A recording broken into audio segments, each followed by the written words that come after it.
Year.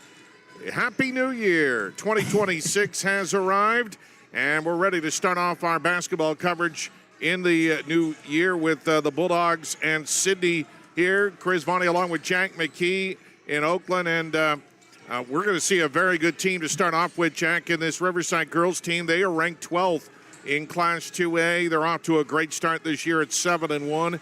And Sidney, not as much at 2-4, but always a test when you come back off the winter break. It's probably good for both these teams. They're probably tired of playing against themselves. Yeah, you're right. Another afternoon game here, so we're going to have to watch out for that. We're going to make that mistake saying evening all night, or all day. Sorry. But yeah, like you said, Riverside, a very, very, very strong team. They're 13th in the state, according to the IGHSAU, going into this one. A very, very strong team. They've got so much depth. They've got so much dynamic between their players. I mean, all these athletes on their team, they play every sport, and their chemistry is just unmatched. And it'll be exciting to see what they can do here tonight. On the other side, you've got Sidney, a team who's still trying to find their identity, like you said. Not very strong in that corner conference, 2-4. They have taken some good wins over teams like Stanton, and they're still trying to find themselves as a team. And they're going to be tested really, really hard tonight against a very strong Riverside team, Chris. Yeah, the Bulldogs lost their first game of the year to number 1 ranked St. Albert, and they have not lost since. They have dominated. They have 7 in a row going into the winter break. And it's Sidney Summers who's been dominating inside. She's averaging over 15 points a game. Her and Sophia Fenner both in around 8 rebounds a contest. But I think what Riverside really works on and what they feed on is their press and their defense. And why that works so well is like that depth. I mean, it's just like, working that press for so long, your girls are going to get tired, but like the amount of players that they can just rotate in, I mean, I don't know how many players they rotate in. It's a lot. You look at the stat list, it's like a laundry list of just every single player, every so many people, and it's just so great how this program works and how they're able to kind of run that press all the time pretty much, because they can just rotate in and out players so much, and stamina is not even like an issue at that point. So it's really hard to break that press, and it's really hard to kind of fight it for an entire 4 quarters, and Sidney will definitely see that tonight. Maybe Rice, Ivana Scheckinger, Casey Perkins, Lily Reed, Ashlyn Clark, just some of the names that will come off the bench for head coach Mark Jepson. Speaking of which, we talked to him about his team going into the brand new year, and we'll talk to him coming up here on our Outfitters Plus Outlet Store Coaches Show. Tonight's game is brought to you also in part by Mertz Welding and by Brumley Supplies, and we have basketball coming up here on KSOM. For farm supplies, see Brumley Supplies in Carson. General Farm Supplies, nuts and bolts, just about everything you need to get whatever is broke on your farm fixed. Need a new hydraulic hose belt? Brumley Supply can do that for you. Maybe you just need a couple of adapters or fittings. They can handle that too. Conveniently located just outside of Carson. Give them a call at 402-680-5471. For all your farm supply needs, Brumley Supplies in Carson. Stein delivers more new genetics faster. Our focus on delivering higher yielding genetics faster than the competition is why we have released more new Enlist E3 lines in the past 5 years than any other seed company. For elite genetics paired with simple, flexible, and effective weed control, plant Stein Enlist E3 soybeans. Stein has yield. 45 years of yield. Learn more at steinseed.com. For more information, contact Trey Bricks at 712-249-2503. Shows we get ready for today's doubleheader between Riverside and Sidney. We start off with girls basketball head coach Mark Jepson. And Coach, you've now had a chance to get things going after the winter break. I'm sure you're excited about getting back on the floor. And this team has looked really good ever since an opening season loss to St. Albert. How are you feeling about your team heading into this game against the Cowgirls? We're feeling good. Got back to work, and it's good to see the kids again. And they came in focused, and we're just kind of going through some fundamentals and making ourselves as good as we can for ourselves. And we're going to start working on Sidney tomorrow. So, what do you see as things that you want to tweak with this team? I mean, coaches are always perfectionists. I always found, and I don't, in every sport for that matter. What areas do you feel like you needed to prioritize over the break? We've talked a lot about our half court defense. I mean, we press everybody, and that's getting better and better all the time. And we just really need to focus on our half court defense and our passing and shooting. So I felt like we're getting better when teams press us and handling the ball, and we've focused on that. Now we're just kind of moving on to a little bit of passing and finishing. Yeah, a lot of times when a team creates turnovers, sometimes you end up turning the ball over yourself. How do you feel like you are in that turnover department? You are averaging about 16.5 turnovers a game, but obviously you've probably been able to create more opportunities the other way around. Yeah, I mean, that number started out, it's actually coming down. It's still not where we want it to be, but it's coming down. So we struggled the first couple weeks, and so I'm happy with where we're at, and we've kind of started to focus a little bit here after Christmas on finishing when we get a turnover. I don't know how many turnovers we're forcing a game on average, but I don't feel like we're scoring off of those turnovers enough. So that's kind of been a focus to figure out how to finish when we do get a turnover. Well, Sidney Summers continues to lead you in scoring and doing so at an amazing 15.5 points a clip. It seems like she gets a lot of her points inside, maybe off of misses, gets rebounds. Has that been a primary focus for you to try and get it in the paint?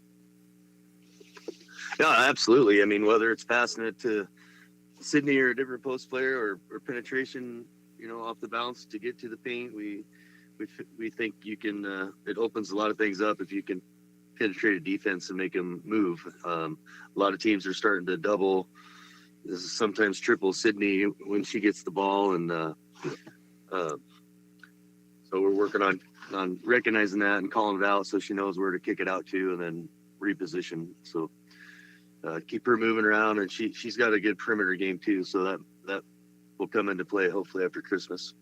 Yeah. Adeline Martin's only averaging about 3.6 points a game, but she contributes in other ways. What areas do you feel like she's the strongest at? She just is a calming influence, and she's always in the right spot. I mean, she's always in the right spot. She is a scorer, and we've been challenging her at practice and even in games to look to score, because a lot of times I think there's opportunities for her to maybe go to the basket or just shoot it, and she's always looking for the teammate. These kids are unselfish, and I'm not going to complain about that, but she could kind of look for her own, and I hope that she does that here after the break. Yeah, another, I think, scorer who's got a lot of ability is Kaden Schnack. I mean, she's a 35% three-point shooter, which is pretty impressive. She's averaging a little over 7 a game. What have you seen from her? And maybe you haven't tapped her offensive abilities completely yet. Yeah, no, I mean, we're asking her to run the team, to be the floor general, and she's doing a great job at that. And if you asked her what's the most she hears from me is shoot the ball. And so we want her to be a lot more aggressive than she is, but she's also selfless player, and she'll always look for an open player, but we need her to get more opportunities, and we're trying to figure out how to do that. When you're the point guard, it's hard to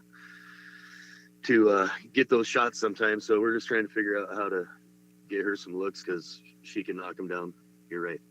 Yeah, I mean, it's hard to tell the girls, be more selfish, be more selfish. I mean, that it seems like you shouldn't be saying that, but in a way, you want that from some of your girls. It's not for a lack of confidence, because they've certainly shown that in other sports. Yeah, we've kind of talked about that, and it's okay to be a little selfish, even if you're double. If Sidney was double teamed and she kicked it out and she never looked at the basket, and I said, hey, I mean, at least see if you can make a move to the basket and then kick it out. And and she said she didn't want to be selfish, and I understand that. So we just focus on trying to make the right play and be confident with your decision. And if they think the right play is to kick it out or pass it somewhere else, I guess that's what we're going to live with it. But yeah, we would like to see some people just kind of take over the game. So what have you seen from Sidney, or what do you know about Sidney that you're going to have to deal with today? I mean, I've scouted them. It looks like they run some 1-3-1 and so a lot of zones are just difficult sometimes. And I've seen them press a little bit. So it seems like they'd have a couple of really good rebounders. Zandra Morgan, a sophomore, averages about 8 rebounds a game, and Alyssa Melvin averages about 6.3 rebounds a game. So how do you feel? I mean, they don't have anybody who averages in double figures. So how do you feel just about your rebounding game there against Sidney? Well, I think most of the time, rebounding is about your heart and your desire to rebound. And so those kids on film, they get after it. I mean, they're not real big, but they're physical and they're aggressive, and they want the basketball. And so I guess we're just going to have to want it more, because it really that's what it comes down to. We can yell to check out and box out and whatever you want to say, but it really comes down to who wants the ball the most. Well, Coach, really appreciate your time. Anxious to get back at it here in the new year. And best of luck here today against Sidney. Thanks so much. Thank you. Have a good day. Yeah. Happy New Year, Mark Jepson, head coach for Riverside girls basketball, with us here on our Outfitters Plus Outlet Store Coaches Show on KSOM.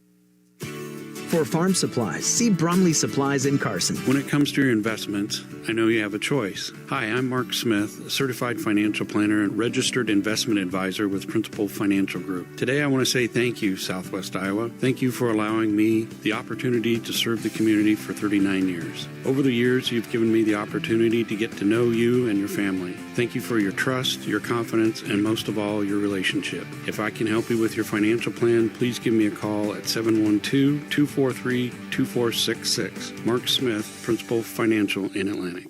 Got a leak? A clog? Or maybe it's time for a brand new bathroom. Furnace or AC needs some attention? Or are you interested in floor heating? Call Fikes Plumbing and Services. Your trusted local experts in so many areas is now serving the Greenfield and Atlantic areas. From quick fixes to major renovations, Fikes Plumbing and Services has you covered with fast, friendly, and reliable service. With 30 years of service, Fikes licensed professionals tackle every job with care, ensuring your home stays comfortable and safe. Don't wait. Call Fikes Plumbing and Services today for your HVAC, plumbing, sewer, and septic needs.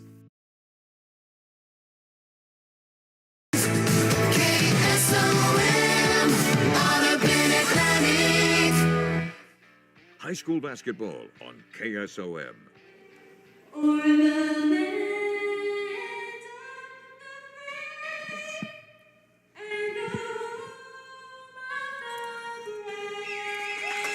right, our national anthem here tonight, or this afternoon. There I go. See how many dimes I got to put in the jar today. As we get ready for basketball, let's take a look at the starting lineups first. For the visiting Cowgirls of Sidney, they're 2-4 under head coach Eric Greidel. They'll go with Alyssa Melvin, a 5'5 senior, 8.2 points a game. Addison Foster, a 5'3 junior, 7.7. Chandra Morgan, a 5'7 sophomore, 3.8. Kaylin Hale, a 5'5 sophomore, 9.3. And Addison Jimison, a 5'2 junior, 1.7 a game. For the Bulldogs of Riverside, 7-1 under head coach Mark Jepson. Carly Miller, 5'7 senior, 5.4. Sophia Fenner, 5'7 junior, 7.6. Sidney Summers, 6' junior, 15.5. Caden Schnock, a 5'7 junior, 7.6. And Adeline Martins, a 5'7 senior at 3.6 points a ball game.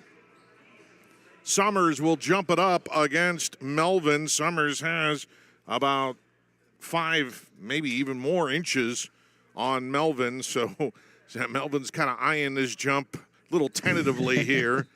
And we're ready to go. Happy New Year. Basketball underway here in Oakland. The tip goes into the hands of Mark Jepson on the Riverside bench, and it was tipped there by Summers. So the Cowgirls will have possession. They're wearing red uniforms with white numbers and white trim. And throw it on the inbounds to Hale. Hale looks to drive on the basket on the low blocks near side. Nothing there. Whips it all the way up top to Foster. Now the top of the key to Morgan. Morgan swiping at it is Summers. Hands it off to Foster. Foster gets it way out now to Hale. Way out near about halfway between the top of the key and midcourt. She dribbles towards the top of the key, gets it to Morgan. Morgan back to Hale. 5 of the shot clock. Hale with a drive, double team, and puts it up on the right side. No good, and Summers pulls down the rebound for Riverside. Good defense by the Bulldogs. Into the front court is Schnock. Near corner to Miller. Try to throw it into Summers, knocked out of her hands, but it tips all the way out to Fenner. Schnock on the far wing. Schnock dribbles it all the way out. They want to reset the offense. Summers is at the high post near side. They can't find her. Miller on the far wing. Far baseline to Martins. Bounce pass into Summers. Loose ball. And it goes right to Fenner, and she lays it up and in. A lucky break there for Riverside to get the first points of the game. Yeah, popped out of Summers' hands there, right onto the other side of the post into Fenner's hands. Foster dribbles it up court. Double team, but double bounce pass way out to Hale. Hale dribbling out in the middle of nowhere at the top of the circle now. Miller swatting at it. Gets it on the far wing over to Morgan. Way up top now to Melvin. Melvin on the far wing to Jimison. Jimison has it knocked out of her hands. Recovers it in the far corner. Trying to get it back to Foster. And Fenner knocked it into her own bench. And there's 4 on the shot clock as Sidney is finding a very swarming half-court defense, which is what Mark Jepson talked about in our Outfitters Plus Outlet Store Coaches Show. Don't forget our opening tip brought to you by Oathout Farm Supply. Summers anticipates the inbounds pass, steals it, and lays it up and in, coast to coast for Sidney Summers. And it's 4-0 on the C-Pro scoreboard. Riverside with the lead. Hale bringing it up court. Double team, throws it to nowhere's lane. It goes out of bounds, but it was last touch by Riverside as Melvin couldn't track it down by the scores table. But the Cowgirls will keep it. And Melvin will inbound the ball for Sidney. And gets it to Morgan. Morgan on the dribble to the far wing. As it knocked out of her hands by Miller, Morgan got it back and is tied up with Adeline Martins, and the arrow goes to Riverside. Turnover on Sidney. And the Cowgirls yet to put the ball in the corral so far here today. Back up court left to right come the Bulldogs. Schnock whips it on the far wing to Summers way out. Martins on the far corner. Dribbles to the wing. Kick out Miller up top for 3. No good. It rims out, but track it down the loose. Rebound is Schnock. Miller on the near wing to Fenner. Near corner to Summers. Summers dribbles into a double team. Has to kick it all the way out, and tracking down the loose ball is Martins. Martins to the far wing, hands it off to Miller. Way out for 3. No good. It nicked the front of the iron. Hale with the rebound for Sidney. Hale will dribble it to the far side. Whips it down court to Melvin. Melvin is a clear path that goes all the way and lays it up and in. Good transition there for Sidney. And they are on the board. 4-2, Riverside on the C-Pro scoreboard. Schnock up top, Miller. Far side now to Martins in the corner. Martins looking inside, nobody there. Miller was trying to post up. Instead is to kick it out to Schnock. Up top, Fenner. Summers on the near wing. Gets a screen. She doesn't shoot much from the outside. Fenner, Miller on the near wing. Nothing open there. Schnock working around the real far corner to Summers. Drives baseline, double team. Kick it back. Fenner, nothing there. Schnock up top, fakes the 3. To the free throw line. Just throws up a shot to try and beat the shot clock. No good. Rebound comes back to her. Shot up, no good, but fouled. Caden Schnock got a lucky break. Again, another good break for the Bulldogs. Yeah, it was a great defensive possession there for the Sidney Cowgirls. And, they're forcing some uncomfortable shots. They really do. The Bulldogs typically like to throw it down to Sidney Summers, and they kind of have that size mismatch there, but they've been doing a really good job at trapping her and forcing some uncomfortable shots. Free throw is good for Caden Schnock. She's a 71% foul shooter. The foul called on Hale, her first, and the first foul on the Cowgirls. And the second one here for Schnock is good. She hits them both. 6-2 Riverside on the C-Pro scoreboard. In the backcourt, Hale fumbles it, but recovers on the move and double teamed across the timeline. She tried to throw it backwards. It's tipped up into the air by Summers. Fenner. Miller in the corner for 3. No good. She's 0 for 3 to start it off. Martins can't control the rebound. So Carly Miller was a 28% three-point shooter coming in at 13 of 46, but she's 0 for her first 3 in this one. And Hale inbounds the ball to Melvin. Melvin, long pass down court, trying to track it down is Morgan. Saves it, but it comes right back to Summers on the turnover. Throws it ahead to Schnock. Schnock sees defenders inside. That was almost a travel. A three ball put up by Fenner is no good. Rebound tipped by Martins, but it comes to Sidney. And Riverside 0 for their first 4 on threes. Long pass down court. It's intercepted by Summers. A 2-on-2. Summers to her left. Off the glass, no good. And the rebound comes off to Foster. Back comes Sidney. Melvin gets it, trying to get it back to Foster, and it's knocked out of bounds by Schnock. 3:44 to go in the opening quarter, 6-2 Riverside. Looks like Lily Reed will come off the bench for Riverside.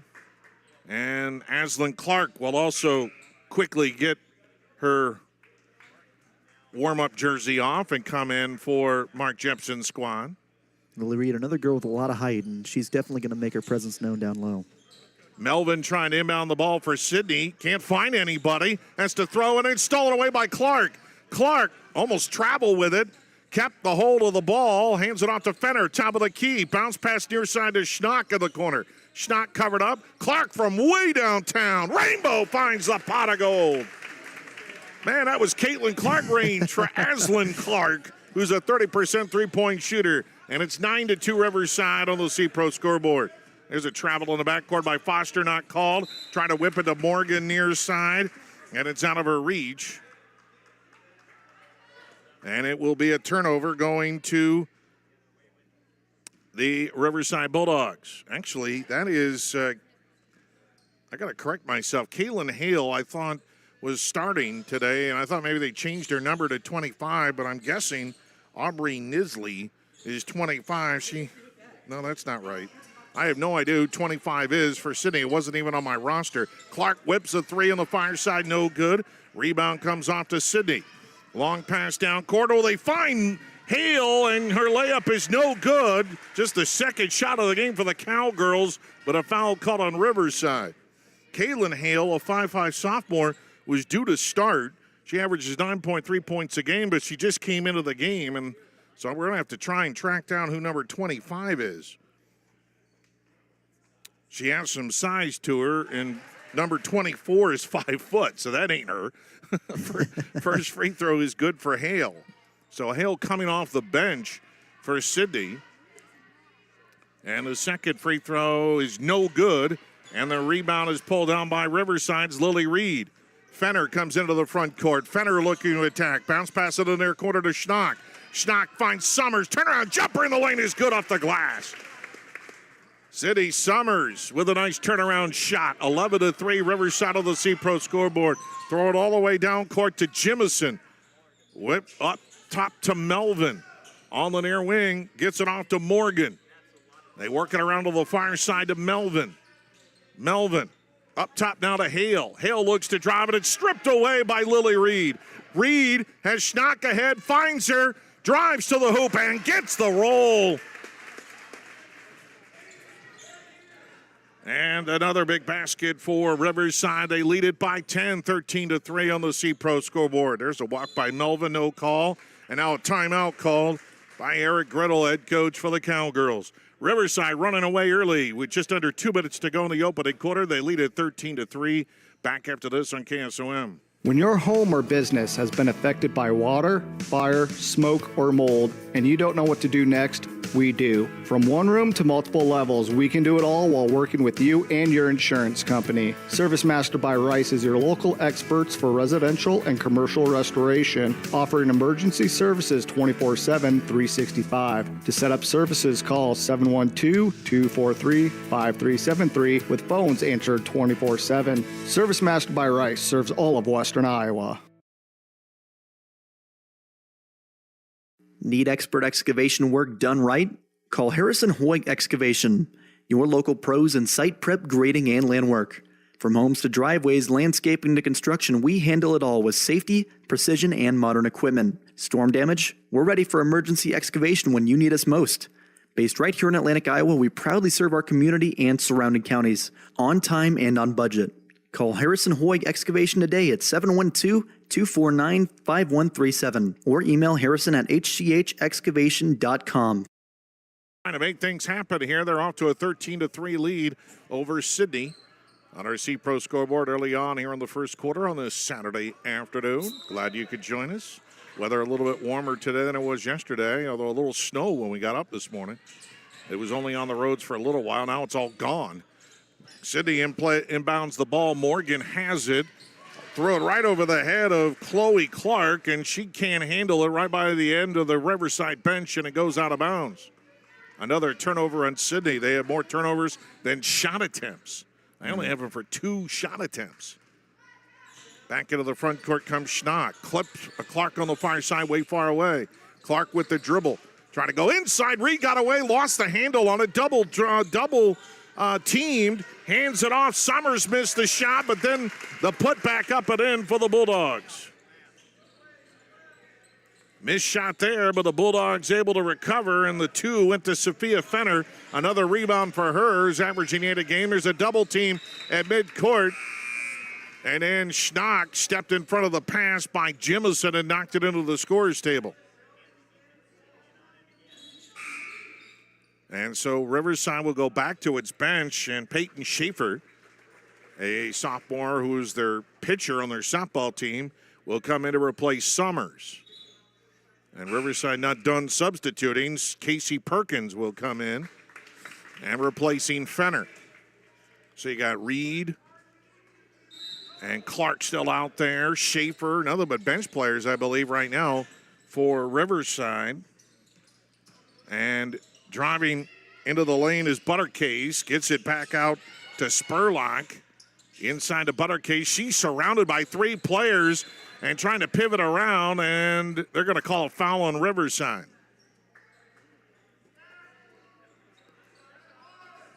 And the foul is going to be called. Let's see. I haven't seen it posted yet, but a foul on somebody, and Sidney will put it in play. I believe it's on Lily Reed. It is, and that's her second personal foul already for her. Here's a lob pass. Good catch by Buttercase at the high post. Nothing there on the drive is to kick it back out to Foster. Buttercase falls down. Way out now is Melvin. Still 25 of the shot clock. They have plenty of time. Buttercase on the far wing. Buttercase with the drive. The floater up. No good at the back of the iron. Got her own rebound. Back out to Foster. Melvin. Nothing there. Melvin up top. Swings it near side now. Nothing there. Loads it all the way back up top. Buttercase able to track it down. Foster. Buttercase for 3. No good. And the rebound comes off to Peyton Schaefer for Riverside.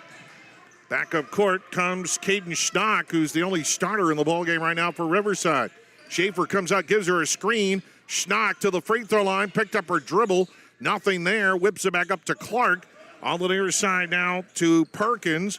Perkins trying to go inside to Schaefer, and it's stolen away by Foster. Foster whips it ahead to Morgan, and that's the end of the first quarter. Time got away from us as Riverside trying to run away from Sidney. On the C-Pro scoreboard, it's all Bulldogs. They lead it 15-3. Back after this on KSOM. Where will you be in 2, 5, or even 10 years? Do you dream of a more fulfilling career with greater earning potential? Let Iowa Western help you achieve those goals. This is Cindy Wetterland, Iowa Western Cass County Director, and all of our Iowa Western instructors are dedicated to your learning, growth, and advancement towards reaching your greatest potential. The Atlantic Center offers a wide variety of college credit coursework with small class sizes to maximize your experience and opportunity to excel. Start working towards your degree by stopping into Iowa Western Cass County Center to change your future today.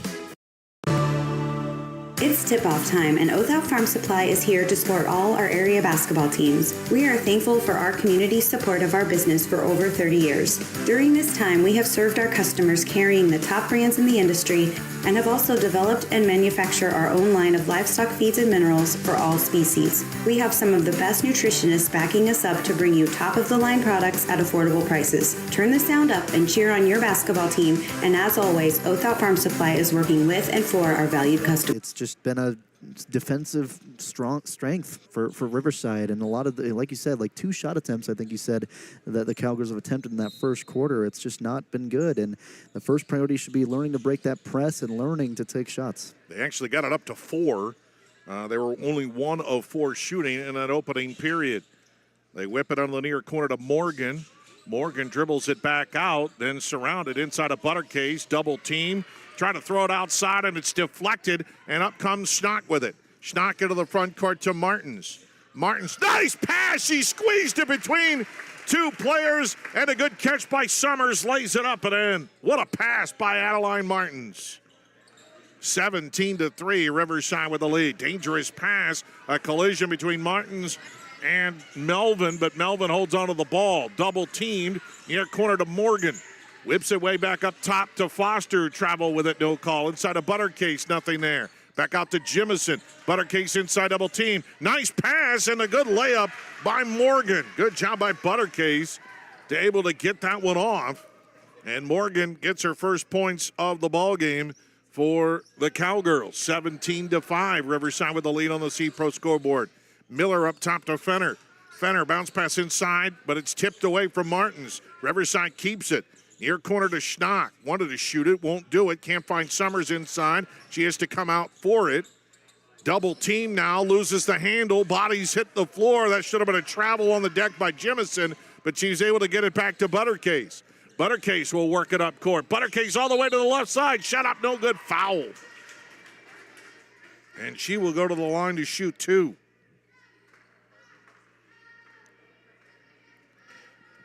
Well, Summers had to come out for that ball. Not a good pass that time by Riverside to keep control of things. The foul called on Martins, her first. And Sidney was able to get at least a transition attempt the other way. The free throw is no good. Today's game is brought to you by Mertz Welding and by Brumley Supplies. Proud sponsor of Riverside Athletics. Second one for Buttercase. That's no good. And the rebound tracked down by Fenner. Sophia will work it back up. Sidney will drop back into their defense with 6:24 to go in the second quarter. Faking the 3 is Fenner. Up top, Fenner, or that was Miller faking the 3. Again inside of Summers. Baseline drives. Martins got it to Miller, and it rolls around the rim and in. Good ball rotation that time. Martins did not have a good angle underneath the basket, but Miller moved without the ball, found the opening. And it's 19-5, Riverside with the lead. And there's a steal by Carly Miller. And she will go coast to coast and lays it up and in. Back-to-back buckets by Miller here in the second quarter. And it's 21-5, Riverside running away from the Cowgirls. Buttercase lobs it to Foster across the timeline right to left. Dribbles to the near wing, double team. Gets it out to Morgan, lobs it far side. Jimison fakes the 3. Nothing there. Martin's great defense. Has to get it back out to Morgan. Jimison inside to Buttercase. Backs her way on Summers. Turnaround jumper good. She bumped into Summers, and that gave her a little separation, and she quickly put it up and in. 19-7. Riverside with the lead. Here's a drive of the near side. Fenner in the corner, far side. 3 ball by Martins. Hits the top of the backboard. Long rebound comes all the way out to Miller. And she shoots the 3, no good. Martins can't save it. That's the one thing. Riverside is there ice cold from the outside. 1 of 8 from their 3-point land. Right now we got a timeout on the floor. 5:04 to go second quarter. 21-7. Riverside with the lead. We're only back at 30 here on KSOM. United Group Insurance. People you know and people you trust. Because we are local in Southwest Iowa with offices in Red Oak, Atlantic, Griswold, and Shenandoah. Our team of agents will find the perfect policy for your needs from the wide variety of carriers that we work with. We offer policies for home, auto, life, farm, health, and commercial with vast experience in both hail and crop insurance. Learn more at UnitedGroupINS.com today.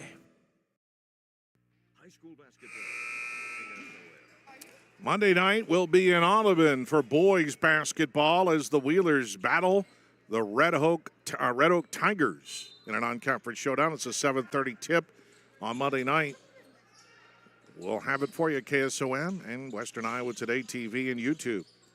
Sidney inbounding the ball. Trouble Melvin tries to back her way in, double team, hands it off to Clark. Clark throws it away, intercepted by the other Clark, who's back in there. Her shot is deflected, but they call a foul. Aslan Clark put up the shot after the ball squirted right to her, and she drew contact and will go to the line to shoot 2. Aslan is not shot a free throw all year long, as a matter of fact, but she swishes that one home. Perfect. Knock on wood. Well, she's really, her minutes have gone up, and she is turning into a fine basketball player. She does have a brace, not a brace, but more like a protection on her knee, just kind of a pad. So she's obviously had some injuries in the past, but she looks pretty good right now. And drains both free throws, 23-7, Riverside of the C-Pro scoreboard. Melvin, and she dribbles herself into double team. Does she step out of bounds? Or what do they call here? He signaled like it was a tie-up. That's not a tie-up. What is the call? I have no idea. Sidney is going to put it in play. Melvin gets into the backcourt. Clark immediately on her. Here's a double team by Fenner. They're still in the backcourt. The other Clark, Chloe Clark, gets it across the timeline for the Cowgirls and then throws it away. Martins ahead to Fenner. Fenner has a 2-on-1. She takes it herself, misses it. Trying to get it back. It goes right to Clark. She puts it back up, no good. Fight for the rebound, and it squirts out, and Clark comes away with it for Riverside. Bulldogs couldn't convert, but they keep the ball. Perkins in the near corner to Fenner. Fenner, one dribble or two, and then picked it up, trying to get it to Martins, and it's knocked out of her hands by Hale. And it will stay with Riverside with still plenty of time with the shot clock, 23. 4:11 to go in the second quarter. Fenner inbounds the ball to Clark. Clark with the dribble, picks it up. Fenner on the near wing. Fenner now in the near corner. Hands it off. Trying to pivot away is Perkins. Gets it to Martins at the free throw line. Far side, Clark, long range. Rainbow finds the pot of gold for Aslan Clark. They only have 2 threes all game long, and they're both by Clark. And it's 26-7 on the C-Pro scoreboard. Sidney inbounds the ball, but it's knocked out of bounds by Martins. Yeah, you see Sidney, they're starting to play closer on him beyond three-point land, and it's been working pretty well. I mean, like you said, they weren't very efficient, but great shot there by Clark. And Ivana Schekinger checks into the lineup for Riverside, replacing Adeline Martins. Sidney will inbound the ball. Dangerous pass, but there's a dribble up court by Morgan, or by Hale, I should say, and she was being chased by 3 different Bulldogs, and she was in danger of losing control of the dribble, and they called a reach-in on Riverside. A break there for Sidney. But still, not many shots getting up for the Cowgirls. The foul is on Lily Reed, her 3rd. And inbound the ball to Foster. Foster in the backcourt. Gets across the timeline to the far side. A double team, but got away from it. Gets it to Hale. Dangerous lob pass, but got it back into the hands of Hayes. Now back of the far corner is Hale, trying to dribble to nowhere's land, and she just stepped out of bounds. And the pressure is overwhelming Sidney right now. They've only had 3 shot attempts here in this quarter alone. They made 2 of them. But Riverside's defense has been swarming. Clark way far away with the basketball, with the dribble to the near corner now, inside the arc. Try to squeeze it inside of Schaefer. The ball got rolled between her legs and then comes in the hands. Stacey traveled. Of Perkins. Yeah, they call it travel on Riverside. It was rolling to her. She picked it up. It took 3 steps on the way to the basket. 3:08 to go in the quarter. Sidney will inbound the ball. On the near side of Morgan. Throws it to Foster. On the run, beating everybody. And the layup is good by Jemison. 26-9, Riverside with the lead over the Cowgirls. Clark back the other way to the top of the circle. Dribbles far side now. Hands it off. Fenner back in there for Riverside. Double teamed in the corner. Faking the 3 is Perkins. Perkins going to drive in the lane. Kick out. Clark for 3. And in and out, no good for Clark. And the rebound comes to the Cowgirls. And then it's thrown away over by the scores table, but I think Clark deflected it last. Fenner was over there as well. And Sidney will go back to their bench. Buttercase checks back in, as will Melvin. Looks like Hale is going to have a seat along with Foster. Or, excuse me, Morgan. Foster, I think, stays in there. Buttercase drives and lobs it inside, but Melvin didn't have a shot. Whips it back out to Foster. 3-ball in the far corner is good by Morgan. Her first 3 attempt of the year, and she hits it. 2:15 to go in the second quarter, and Riverside in command 26-12 on the C-Pro scoreboard.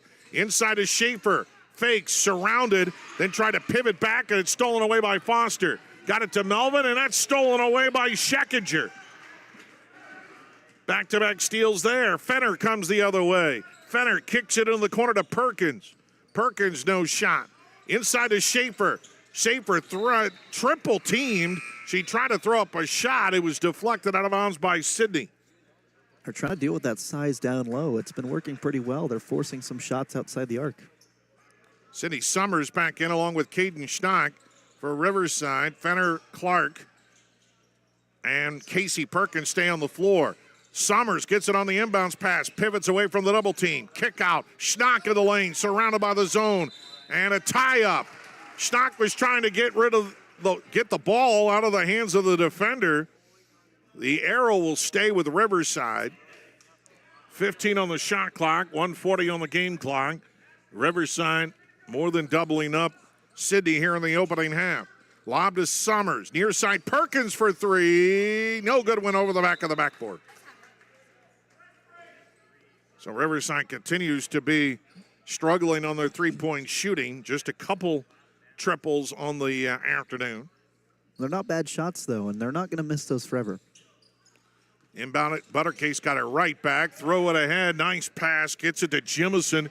Jimison throws it underneath to Melvin. Got it back to Foster. Buttercase with the drive. Nothing there. Jimison, a 3-ball in the far corner is no good. Far wing, I should say. And the rebound comes out to Riverside. Back up court comes Schnock. Schnock can't find anybody inside. There's a lot of mess in there. Lobs it anywhere. Summers, a good catch. Double team, kick out, 3-ball by Perkins, no good. Rebound Schnock in the near corner. And we got a whistle. I'm going to say it went to Riverside. Nope, they're going to put it back to Sidney's say it way. went out of bounds, so Sidney will keep it. I was like, they couldn't rule that. If they blew a whistle, the only one back there was Schnock, so there was no chance to save it. And they'd rather just play defense because they're making havoc in there. They forced another turnover as Melvin, dribbling on the far side, try to throw it ahead to Ashlyn Hayes. And it goes out of bounds into the Riverside bench. And the Bulldogs take another turnover with 53 seconds left in the opening half. Today's game is brought to you in part by Brocker Carnes & Carnes, by Cass Health, by Anita Supply Center. Bulldogs come back the other way. Schnock with the dribble. Love to see her score more. She's going to dribble inside. Nice pass to Summers, and the layup is good in the foul. Sidney just simply did not rotate their defense. They were all standing flat-footed.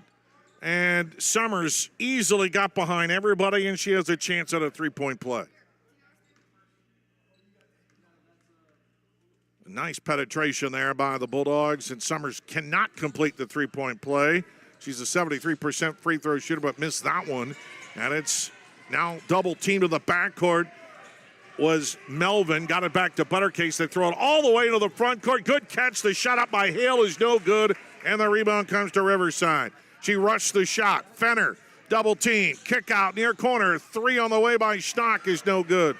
Rebound comes to Sidney. And they throw it ahead. Hale running down court, misses the layup, and the rebound comes to the Bulldogs. Fenner, back the other way, left to right. Schnock trying to whip it inside of Summers. It's intercepted.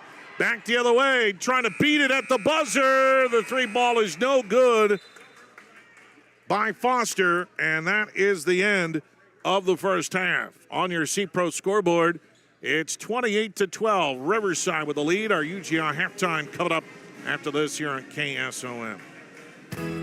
Make sure you're getting the best coverage for you at the most competitive rate. Hi, this is Nick Carnes with Brocker Carnes & Carnes. We are an independent insurance agency that offers coverage for your home, auto, life, farm, and everything in between. But mostly we are here to help. As an independent agency, we can shop around for the best rates and coverages from multiple companies. Stop by one of our offices or go to brockercarnes.com for a quote on your insurance. Let Brocker Carnes & Carnes help you get the best coverage at a competitive rate. Anita Supply Center is here for you. From the big jobs to the small tasks, we're here to help. Hi, this is Kim with a reminder of our hours, so when you need our help, we're here. Anita Supply Center is open Monday through Fridays, 7 to 5, and Saturdays, 8 until noon. We're here 6 days a week for all your building, landscaping, how-to projects, repairs, and more. We offer free in-home measurements, free estimates, and can help you put your ideas together. Anita Supply Center is open 6 days a week for all your home improvement and building needs.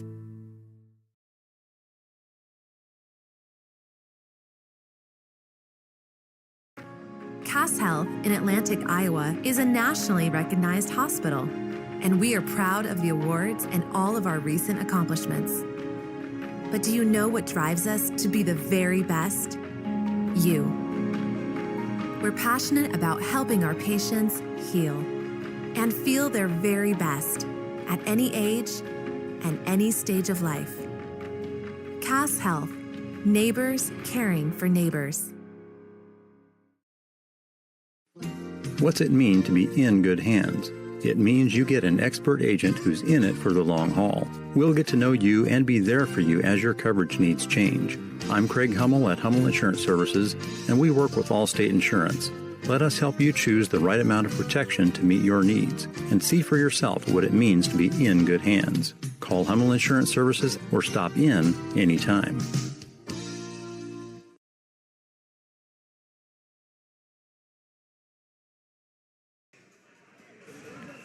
Time now for a UGI halftime here in Oakland, and it's all Riverside right now, 28-12. Chris, Varney, Jack, McKee, along with you. And Jack, again, Riverside feeds off their defense, and it has been smothering. Sidney has not had many opportunities. It's been working in all dimensions, Chris, and one big thing is just that full court pressure that we've been talking about the entire season. And what's also been working well is once they get beyond tie line, it's also great defense there within the 3-point land and all that. And on the offensive side, they're not as hot as they wish they were being. I mean, like you said, they're not very efficient from beyond the 3-point line, but they can afford to not be efficient because they're taking so many more shots than Sidney right now, and that proves there on the scoreboard 28-12. And we're seeing a lot of success there on the offensive side for Riverside, nonetheless, and especially down low with how much size they've got over Sidney. It really is a great showing down low. So Sidney, I think they just got to work on getting it beyond half court and putting up some shots, and hopefully some of them go in, and hopefully they can climb back in this one, Chris. Yeah, well, I mean, Riverside, they're not shooting very well from 3-point land, so Sidney is trying to do their best defensively to pack in on the defensive side, but Riverside still finding ways to create opportunities in the paint. I mean, Sidney Summers hasn't dominated completely, but she still leads Riverside in points. They haven't gone to the free throw line a lot, but they're getting opportunities, and they're also trying to kick it back out. I mean, really, this game could be a lot more worse off if Riverside was better off from 3 land. Yeah, and beyond 3-point land, I mean, they're taking really good shots. There's no complaint there from me about the quality of shots they're taking. It's just they're not going in. It's as simple as that. We saw a couple there from Clark, which went in, and that was really good. Got some momentum going on their side. But once they start making those, there's really not many opportunities that Sidney's going to have to win this one. Halftime, our UGI halftime show, 28-12, Riverside with a lead. We're back with our UGI halftime stats after this on KSOM. What's it mean to be in good hands? It means you get an expert agent who's in it for the long haul. We'll get to know you and be there for you as your coverage needs change. I'm Craig Hummel at Hummel Insurance Services, and we work with Allstate Insurance. Let us help you choose the right amount of protection to meet your needs and see for yourself what it means to be in good hands. Call Hummel Insurance Services or stop in anytime.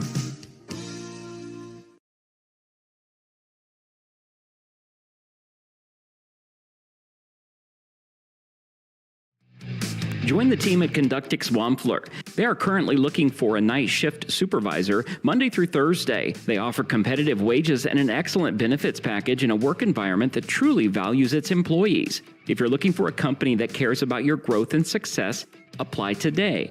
Learn more and apply online at conductix.us or apply in person at 1605 Industrial Parkway, Harlan. Conductix Wampler are proud to be an equal opportunity employer and strongly encourage military veterans to apply. Touchdown Beer and Griddle in Atlantic is your ultimate destination for great food, cold drinks, and an unbeatable atmosphere. Whether you're craving juicy burgers, mouth-watering tacos, or a crisp beer to wash it down, we got you covered. Enjoy a wide range of appetizers, wraps, sandwiches, and indulgent desserts, perfect for sharing with family and friends. With a fun and friendly vibe, it's a perfect spot to catch the game, hang out, make lasting memories. From the first bite to the last sip, Touchdown Beer and Grill delivers the ultimate hangout experience. Come for the food, stay for the fun. At Outfitters Plus Outlet Store in Atlantic, you'll find the latest apparel and promotional products in the newest colors and designs. Head to Outfitters and work with the design pros to make your customized tees, team apparel, and personalized swag for your business a reality. Whether it's fan apparel for your high school or youth sports team, your business, or you just want to make something your own, you'll have everyone saying, "Where did you get that?" Outfitters will also add your group store online to make ordering a breeze. Get personalized at Outfitters Plus Outlet Store in Atlantic. Stop in today. Halftime, all Riverside, 28-12 over Sidney. Let's look at our UGI halftime stats for Riverside. City Summers and Aslan Clark leading the way. They both have 8 points. Then it's Carly Miller, Sophia Fenner, and Caden Schneck, each with 4 for the Bulldogs. Riverside was 10 of 27 from the field in that first half, which is not awful. I mean, it's pretty solid, 37%. It would be a lot better if those threes went in. Just 2 of 13 from their three-point shots in that first half. 4 of 5 from the free throw line for Riverside. Sidney, led by Zandra Morgan, she had 5. Avery Buttercase with 2. Addison Jemison, 2. Alyssa Melvin had 2. Kaylin Hale had 1. And 4 of 12 from the field for the Cowgirls. That's 33%, but you saw how many, 27 shots for Riverside, only 12 for Sidney. They were 1 of 4 from three-point land, 1 of 4 from the free throw line. They just, because of the pressure, weren't able to set up the offense, weren't able to get shots off because of what Riverside was able to do. And you're not going to win many games when, just the attempts, you're getting more than doubled by the other team. And you just hope that they get beyond half court and they just see more offense and see more production there. So it's all Riverside, 28-12. Don't forget the boys game coming up as well between the Bulldogs and the Cowboys. And Riverside coming off a big win last night over Audubon, 54-52. That is our UGI halftime. It's all Bulldogs, 28-12. Second half coming up here on KSOM. Since 1952, the family-owned Mertz Welding has provided quality welding and fabrication in Carson. They specialize in rebuilding and remanufacturing everything from light to heavy equipment with a variety of machines and welders. There isn't a job Mertz Welding can't handle. For more information, stop in at the shop in the west end of Broadway in Carson or give them a call at 712-484-3821. Mertz Welding is a proud sponsor of Riverside Athletics. For farm supplies, see Bromley Supplies in Carson.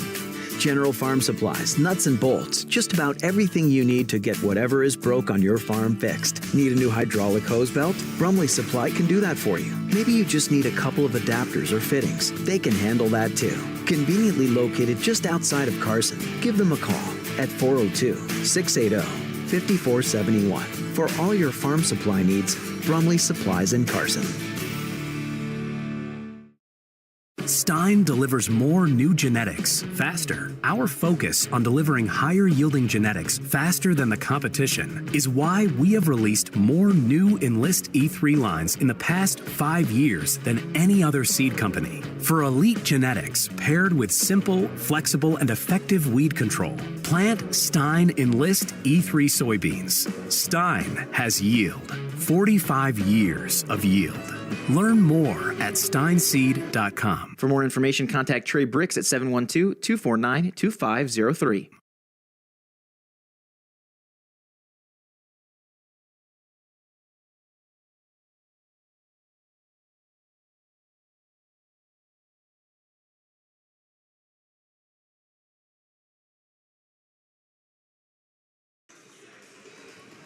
We're back here in Oakland. Chris and Jack along with you. Our first game of the new year. Did I say Happy New Year? Yeah, I did. Yes, you did. How long do you have to continue to say Happy New Year until you can stop with the Happy New Years? Until it's next year. No, I mean, it's got to be like a time limit. Like, you can't be saying Happy New Year mid-January. I mean, it's, whatever. Sidney turns it over in the opening possession as it was Jimison looking to throw it on the near wing and out of the reach of her teammate. And so back up court comes Riverside. They lead at 28-12 as we start the third quarter. Martin's on the far corner. Going inside, it's deflected right back to Liner. Back up top to Fenner, working around the real near baseline. Driving is Summers. Puts up a shot, or checked that it was Schneck. Puts up a shot and draws a foul. She was directly underneath the basket. Not a good angle for her. And was able, no, they're going to say it was off of City out of bounds. No foul, but the Bulldogs will keep it. 18 on the shot clock. Miller, underneath their own basket, lobs it to Summers, and now we have 5 seconds called against Riverside as Miller can't get the ball in bounds.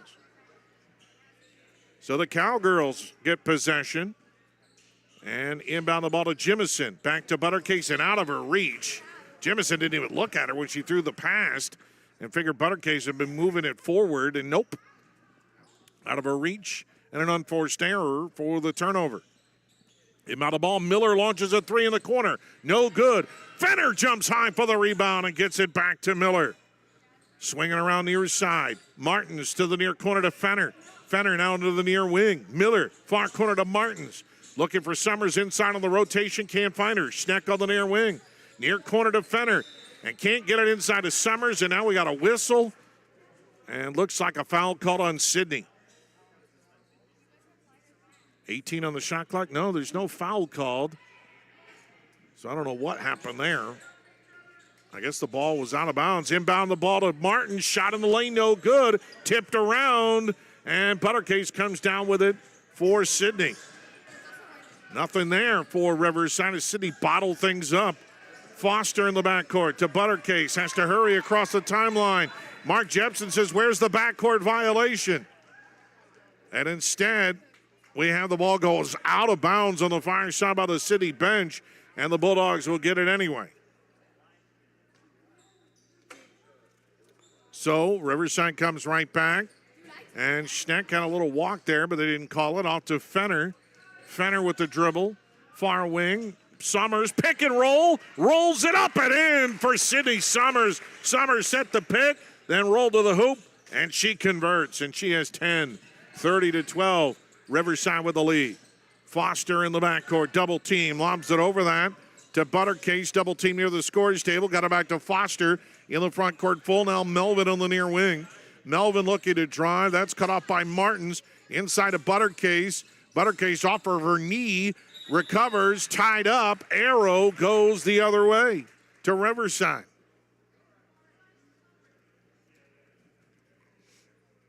And it will be Bulldog ball. I forgot to bring my Gatorades with me. I always like the Gatorade Zeros and the wild cherry. It's white cherry or whatever the cherry. It's cherry. It's good. Inside, shot deflected from Summers. I think Buttercase got a piece of it. The rebound, though, goes to Fenner, who always seems to grab rebounds, and then she draws the foul. Sophia Fenner is only 5'7".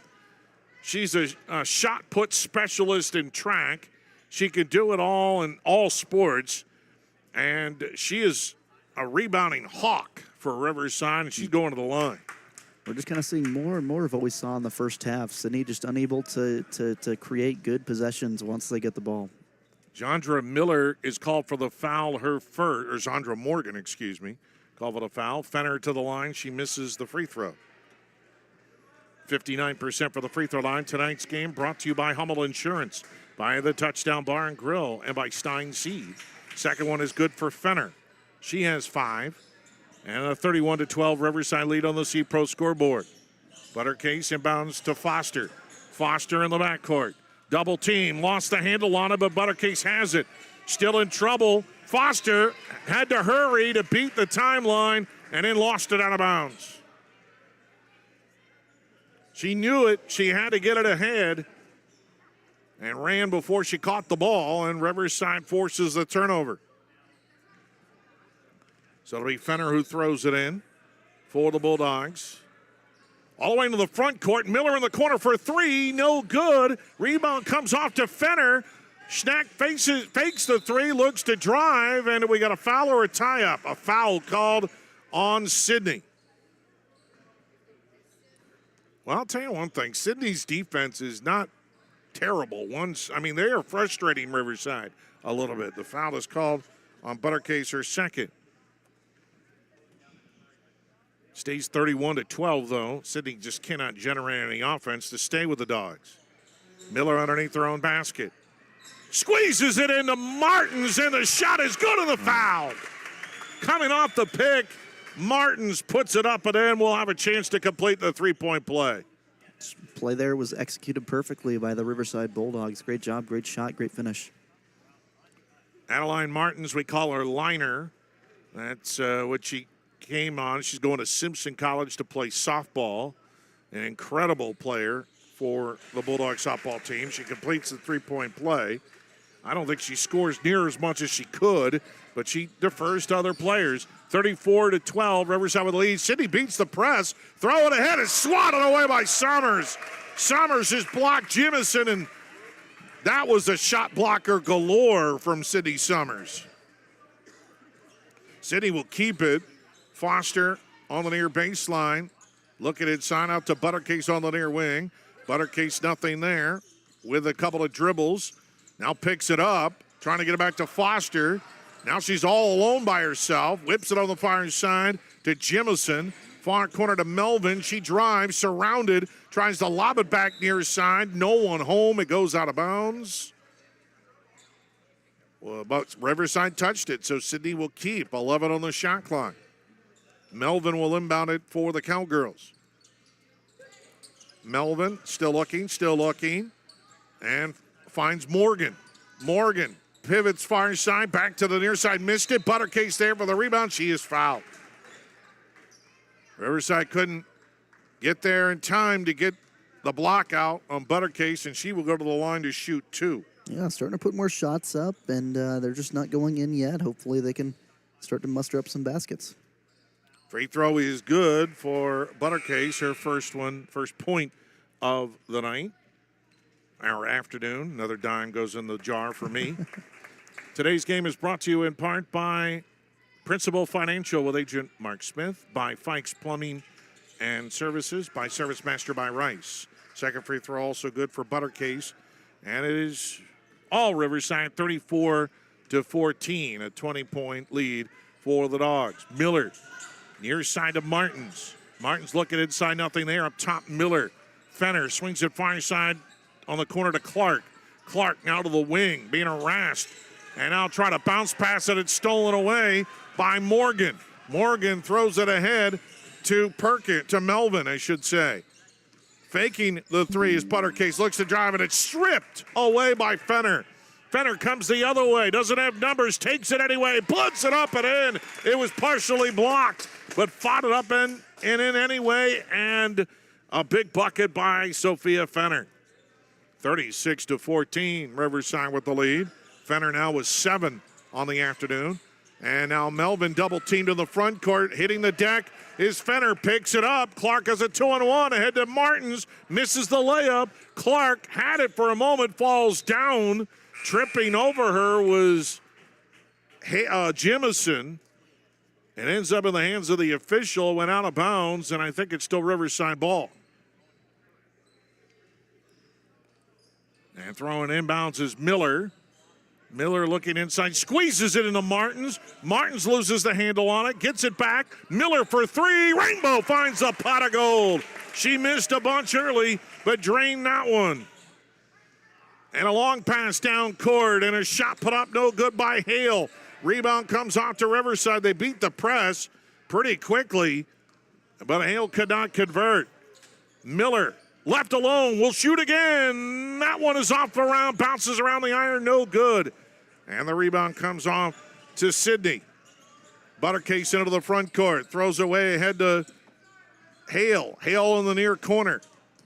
Gets it back up top to Jemison. Far side over to Morgan. Morgan lobs it to Foster.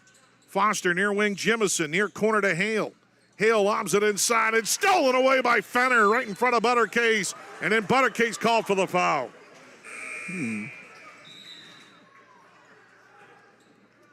And I think maybe not a foul. They're going to call a tie-up instead. And Sidney will keep it on the alternating possession arrow. 3:17 to go in the third quarter. And it's 39-14. Riverside on the lead on the C-Pro scoreboard. Jemison tries to go near wing to Foster. Clark jumps up to flex it off of Foster and out of bounds. What a play by Aslan Clark. Aslan got some good minutes in that first half. She had 8 points, a couple of threes. She was the only one who hit a three until a three-pointer just recently by Carly Miller, and Mark Jepson wants to talk things over. At 3:07 to go in the third, 39-14 Riverside on the C-Pro scoreboard. Back after this on KSOM. When it comes to your investments, I know you have a choice. Hi, I'm Mark Smith, a certified financial planner and registered investment advisor with Principal Financial Group. Today I want to say thank you, Southwest Iowa. Thank you for allowing me the opportunity to serve the community for 39 years. Over the years, you've given me the opportunity to get to know you and your family. Thank you for your trust, your confidence, and most of all, your relationship. If I can help you with your financial plan, please give me a call at 712-243-2466. Mark Smith, Principal Financial in Atlantic. 39-14, Riverside with the lead on the C-Pro scoreboard. 3:07 to go here in the third quarter. Chris Varney with you, Jack McKee. And a cast of thousands. I just wanted to say that. Everybody always says that. And a cast of thousands. No, not really. Nice ball movement. Shot inside by Reed is no good. And the rebound comes off to Sidney. Great play, but just could not convert the shot. I think Reed forced it a little bit. Now running back the other way. 3 players for Riverside converge on 1 Cowgirl. And right in the middle of it was Chloe Clark for Sidney. And they call a tie-up, and the arrow goes to Riverside. Casey Perkins will put it in play. And Aslan Clark will work it up from right to left for the Dogs. Clark into the front court. Double screen, can't get a shot off. Near side, Miller launches a 3, no good. And the rebound comes off to Foster. And back up court come the Cowgirls. Ahead to Clark. Throws it ahead. Morgan inside to Hale, and the layup rolls in for Kaylin Hale. Well, they were able to beat the press without much dribble that time. Good passing by the Cowgirls, and were able to convert a deuce. 39-16. They haven't come in bunches for Sidney. Riverside with the edge on the C-Pro scoreboard. Now Clark gets tied up by Jemison. She was trying to get the ball off, and again, Sidney being feisty on defense. And looks like they're going to get a foul? Are they going to call it? No, I thought they were going to call alternating possession, and that's exactly what they do. So it's Sidney ball. But everybody was standing around not knowing what was going on there. And it's thrown away right to Clark on the inbounds. Clark now double teamed in the corner. She falls down, and they got another tie-up, and Riverside will keep this one. Clark just couldn't find a teammate that time and fell down. Luckily, it wasn't called for a travel. Inbound the ball to Martins, try to push it up. No good, but drew the foul. That time she didn't quite come all the way around the screen at the top. She kind of camped inside. They just snuck the pass into her on the inbounds and drew the foul on Addison Jemison. Last time that happened, she made it. Yeah, this one was nowhere near close, but makes the free throw. Martins is a 64% free throw shooter, and her first points of the game coming here in the third quarter. Today's game is brought to you in part by Iowa Western Community College, by Hoyt Excavation, by Brumley Supplies, and by Mertz Welding. No good on the second free throw, and the rebound comes out to Clark. Gets it off, and Foster runs down the court. Or check out Morgan coming from behind, though, and stealing the pass is Riverside. Was that Casey Perkins? It was. And they get it back into the hands of Clark. Clark works it up court. Schekinger on the near wing. Near corner now to Martins. Martins up top to Perkins. Perkins hands it off to Clark. Way far away. Schaefer out there to try to set a screen. Clark drives. Shot put up. Wild one, no good. Rebound out to Perkins. Surrounded inside. They call a tie-up, and it'll go to Sidney. A lot of tie-ups there. Sidney trying to play very physical on the defensive side. 1:26 to go in the third quarter. 40-16. Riverside with a lead on the C-Pro scoreboard. Cowgirls throw it inbounds. And down court comes Hayes with it. Buttercase near midcourt. She dribbles with it. Clark with a reach. Foster gets a three ball and good for Alyssa Foster. Her first three attempt of the year. And she drains it for Sidney. 40-19 on the C-Pro scoreboard. Riverside still with a commanding lead. Martins, nice pass inside of Schaefer, but can't finish. That one came from Perkins after Martins got it to Perkins. Back up court come the Cowgirls. They throw it inside and nothing there for Hale. Foster up top, Buttercase fakes it, looks to drive, underhand scoop, no good, but is fouled.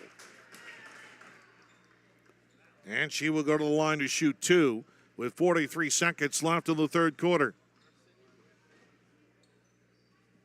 And the foul is called on Martins. That'll be her second personal foul. And two free throws for Buttercase, who has 4 points total on the night. That first one rattled out, no good. Tonight's game is brought to you by Mertz Welding and by Brumley Supplies. Don't forget the boys to come. Riverside coming off a big win. It's always not easy to follow things up the next day. And the second free throw good for Buttercase. She's got 5. And Riverside doubling up the Cowgirls right now, 40-20. Aslan Clark across the timeline for the Dogs. Clark with the dribble. Far corner, Perkins quickly into Schaefer. Schaefer trying to pivot around, shot up. No, she traveled. Oof. Wanted that one. She pivoted around with Buttercase in front of her and tried to sneak underneath her and took an extra step while she did it. The fans didn't think so. Buttercase has it in the backcourt, throws it ahead. Good catch by Hale behind her back. She did. She traveled in the front court. She couldn't stop, and she wanted to pass it off. And gives it right back. 25.5 seconds left in the third quarter. Shot clock off for the Bulldogs. And Clark across the timeline. Clark, far side of Schekinger. Schekinger puts it on the deck. Nothing there in the far corner. Double dribbles it way out to Martins. Clark swings it near side now to Miller. Or Perkins. Oh, finds Clark in the middle of traffic. Got it off to Schekinger. Shoots an air ball. Schaefer got the rebound. And now we have a ball kicked out of bounds with 1.4 seconds left. Boy, Riverside has not shot well at all this third quarter. This has got to be a catch and shoot. Perkins inbounds the ball to Clark. Launches it at the buzzer. No good. Was that a three? I was blocked. I don't know. That was a deep two there. Yeah, Clark, I thought so. And that's the end of the third quarter. Your C-Pro score, all Riverside on top of Sidney, 40-20. Back after this here on KSOM. When your home or business has been affected by water, fire, smoke, or mold, and you don't know what to do next, we do. From one room to multiple levels, we can do it all while working with you and your insurance company. Service Master by Rice is your local experts for residential and commercial restoration, offering emergency services 24/7, 365. To set up services, call 712-243-5373 with phones answered 24/7. Service Master by Rice serves all of Western Iowa. Need expert excavation work done right? Call Harrison Hoyt Excavation, your local pros in site prep, grading, and land work. From homes to driveways, landscaping to construction, we handle it all with safety, precision, and modern equipment. Storm damage? We're ready for emergency excavation when you need us most. Based right here in Atlantic, Iowa, we proudly serve our community and surrounding counties on time and on budget. Call Harrison Hoig Excavation today at 712-249-5137 or email harrison@hchexcavation.com.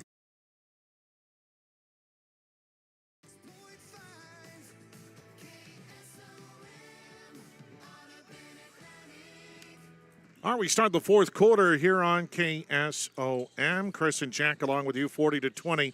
Riverside with a commanding lead over Sidney. Miller go around the wheel far corner to Fenner. Schneck. Now off to Fenner. She shoots the three. Off the mark, no good. Bodies hit the deck. Reed has it, but it's, I think, Buttercase who is lying on the floor on her stomach, face down, and now slow to get up. I think she hit her head. Yeah, we'll take a quick break, and we're back after this here on KSOM.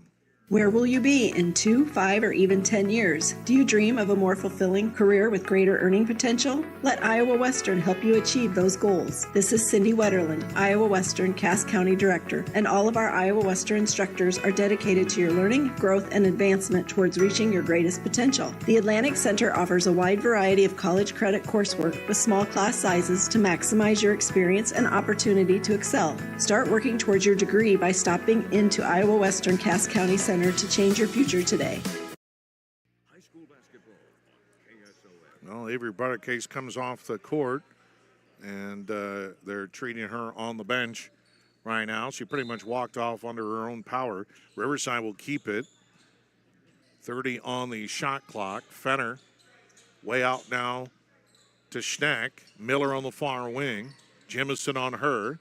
Gets it back. Summers comes way out for it. Schneck comes near corner now to Reed. Back up top to Schneck. Schneck looking to drive. That's cut off. Now nice play by Reed, moving without the ball. Schneck found her. An easy layup for Lily Reed. Good ball movement by Lily Reed, or good movement without the ball by Reed. And it's 42-20, Riverside with the lead. In the backcourt is Melvin playing catch with Foster. Throws it all the way ahead. Hale with the catch. She drives right side. Blocked. And saved by Reed. Gets it to Schneck, back the other way, right to left. Schneck trying to go all the way. Misses the layup. Reed there and is fouled on the rebound. Great basketball there, Lily Reed. Took the block, got her own save there, and then went coast to coast, got the offensive rebound, put it back up. Yeah, running the floor hard there, Lily Reed, a great volleyball player this past fall, really emerged. She's only a junior. Free throw is no good, though, for Lily. She's only a 50% free throw shooter. The foul is called on Addison Jemison, her second, and the team first. Free throw no good, but the rebound underneath snuck in there was Fenner. Got to be careful of her. They get it back up top to Miller. Fenner left alone for a second, but didn't shoot a three. Miller on the near wing to Schneck. Schneck can't find anybody inside. Schneck with a dribble to the high post, surrounded by the zone, and a whistle and a foul called on Sidney. I think they got Alyssa Melvin with that one.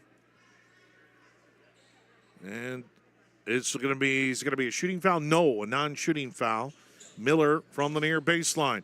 Just trying to sneak it into Reed, threw up a shot, and drew another foul. This time, she's going to get 2 free throws out of it. So the Cowgirls accumulating a handful of miscues here in the early part of the fourth. The foul is on Jemison, her third. Well, they say it wasn't in the act of shooting. And then Riverside turns it over, and they throw it ahead, and now Sidney turns it over. Sneaking in behind Fenner, right behind Morgan. Back into the front court. Schneck up top. Reed wants to drive. It was room on the left side. Passed it off. 3 ball by Fenner is no good. Loose rebound comes to Reed, but misses the putback. Ball deflected out of bounds. And it'll go to Sidney, I believe. It will. So the Bulldogs miss the first few shots here. And Hale has it in the backcourt for the Cowgirls. Back off to Foster, still in the backcourt. Foster now across the timeline, ahead to Hale. Hale picks up the dribble, back out to Foster. Foster back to Hale on the far wing now. Hale looks to drive, gets a pick. lobs it inside. Morgan got hit in the back, no call. Near corner, driving is Melvin. Loose ball. Morgan trying to pick it back up and can't. Instead, it's Fenner. Fenner going to try and go all the way, high off the glass and in. And Sophia Fenner has 9 points. Did they call a foul at the boot? They did. Count it, and another one. Such a dynamic athlete in Fenner. I mean, you just see the shots she takes. She can shoot from anywhere, but the rebounding is really where she stands out. Not the tallest on the team, but she just reads shots very well off the iron.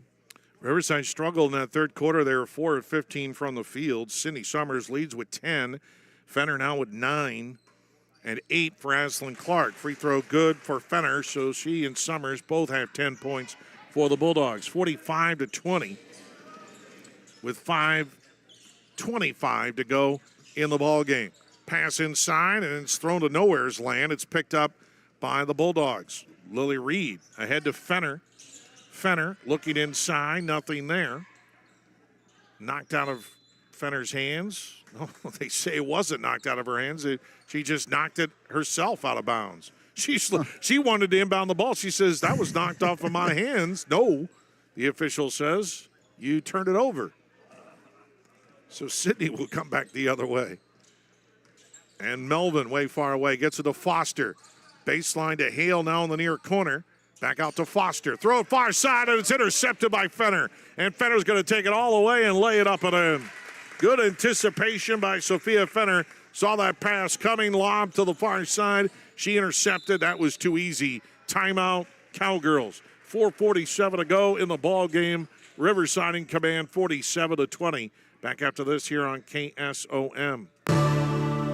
It's tip-off time, and Oathau Farm Supply is here to support all our area basketball teams. We are thankful for our community's support of our business for over 30 years. During this time, we have served our customers carrying the top brands in the industry and have also developed and manufactured our own line of livestock feeds and minerals for all species. We have some of the best nutritionists backing us up to bring you top-of-the-line products at affordable prices. Turn the sound up and cheer on your basketball team, and as always, Oathau Farm Supply is working with and for our valued customers. United Group Insurance. People you know and people you trust. Because we are local in Southwest Iowa with offices in Red Oak, Atlantic, Griswold, and Shenandoah. Our team of agents will find the perfect policy for your needs from the wide variety of carriers that we work with. We offer policies for home, auto, life, farm, health, and commercial with vast experience in both hail and crop insurance. Learn more at unitedgroupins.com today. So Sophia Fenner taking control of this game and trying to put it away for Riverside.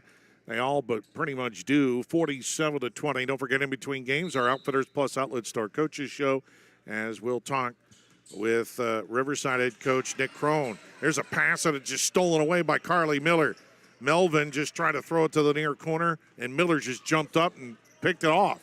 Gets it to Schneck. Far wing now to Fenner. Fenner up top to Miller. Swings it to Summers. Summers puts it on the deck. Looks to drive. That's cut off. Back up top to Reed. Reed kick it out to Schneck. Fake to three. Kick back down to Summers. Miller open for a triple. No good off the side of the iron.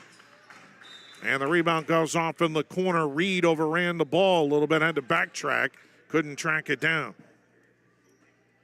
Well, Riverside they have not been able to hit their threes. Just 3 of them here this afternoon, but they have overcome it with their defense, no doubt about that.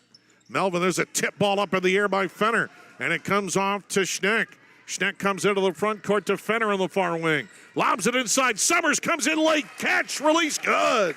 Sidney Summers, again, coming in late, running down the court, and he couldn't identify her. Sometimes that's an advantage. And Riverside in the lead, 49-20. And now Sidney trying to throw it inside to Chandra Morgan. And a foul called on the Bulldogs. Non-shooting foul. That's the first foul on Riverside. And the Bulldogs are going to their bench. And it looks like the day is done for the starters. Foul called on Summers, her second. And she will finish with 12 points. Going to be hard to determine who our player of the game is from Service Master by Rice. We'll have that after the game. Foster launches a three in the far corner for Sidney. No good. And Ashlyn Clark gets the rebound. Clark races down court for the Bulldogs. She has 8, all coming in that first half. Schekinger launches a 3 from the far corner. No good out of the reach of Schaefer. Perkins trying to grab it. And it was out of bounds. Last touch by Melvin of Sidney. Inbound the ball to Schaefer. Way out now to Clark. Clark with a dribble. Mark Jepson wanted something. He said there was something there that they didn't identify. Schekinger dribbled it down the lane and then lost out of bounds. Jepson he did a high jump off the bench. He's like, it was there, it was there. 3:09 to go in the ball game. And Buttercase is back in there. That's good news, but then she lost the ball. Clark comes the other way, tries to take it to the hoop. No good, fouled. And Ashlyn Clark will go to the line to shoot 2. Well, it's hard to say who's been the number one standout here. I mean, Sophia Fenner with a nice stretch early in the fourth quarter. Here, she's been consistent throughout, playing good defense all over the place. Summers, Clark misses a first free throw. I mean, they've had just about everybody step up at times in this game. Hard to pick just one. Yeah. Clark's second one, no good. She missed them both, and the rebound comes out to Foster for Sidney. 49-20, Riverside on the C-Pro scoreboard, under 3 minutes to go in this fourth quarter. There was a travel by Jemison, no call. Foster to Melvin on the far wing. Melvin skip pass near wing to Jemison. Near corner, Hale for 3. Way off the mark, no good. Nicked the front of the iron. Clark got the rebound for Riverside. And she will work it up court right to left for the Bulldogs. Clark thought about it. Instead on the far corner, Schaefer launches a 3. No good. Rebound in and out of the hands of Martins. Got it back, goes up for it, draws the foul. Martin's still in there, the only starter on the court. And she will get some free throw practice. No. I guess she went up and down. Oh, no. She will go to the free throw line. We have the player for Jemison fouled out of the game for Sidney. So Martins will shoot 2. And the first one for Liner is good. Martins with 5 points. Tonight's game brought to you by Mertz Welding and by Brumley Supplies. And the second one good for Martins, so she has 6. All in the second half for the Bulldogs, 51-20. Riverside with the lead on the C-Pro scoreboard. Foster, Melvin on the far corner, drive on the baseline, cut off. Way up, Buttercase launches a 3, off the mark, no good. Rebound comes to Hale. Hale storms it back to Buttercase, lobs it inside to Morgan, trying to get it back to Hale, and it's stolen away by Schekinger. Schekinger trying to beat everybody back on the left side, no good, but draws a foul. What a play by Ivana Schekinger. I interviewed her last year at a cross-country meet. She was a freshman at Atlantic. The girls' cross-country team they haven't had as much recent success as the boys, but she is a young and upcoming runner for cross-country and track, and she makes the free throw, her first of the year. Second one for Schekinger is good. And she's in the scoring column with 2 points. And it's 53-20. Riverside with a lead with under 2 minutes to go in the ball game. Hale, Foster, back out Buttercase will try another 3 and buries it. Her first 3 ball of the year. And it's 53-23. All Riverside. Get it inside to Dakota Summers.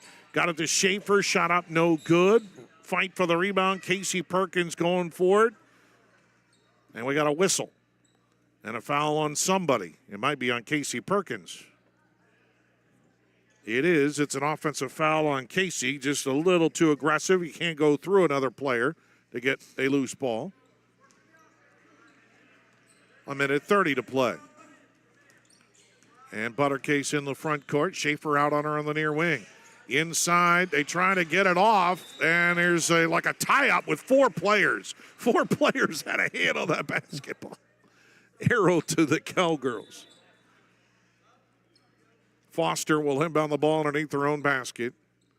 for Sidney.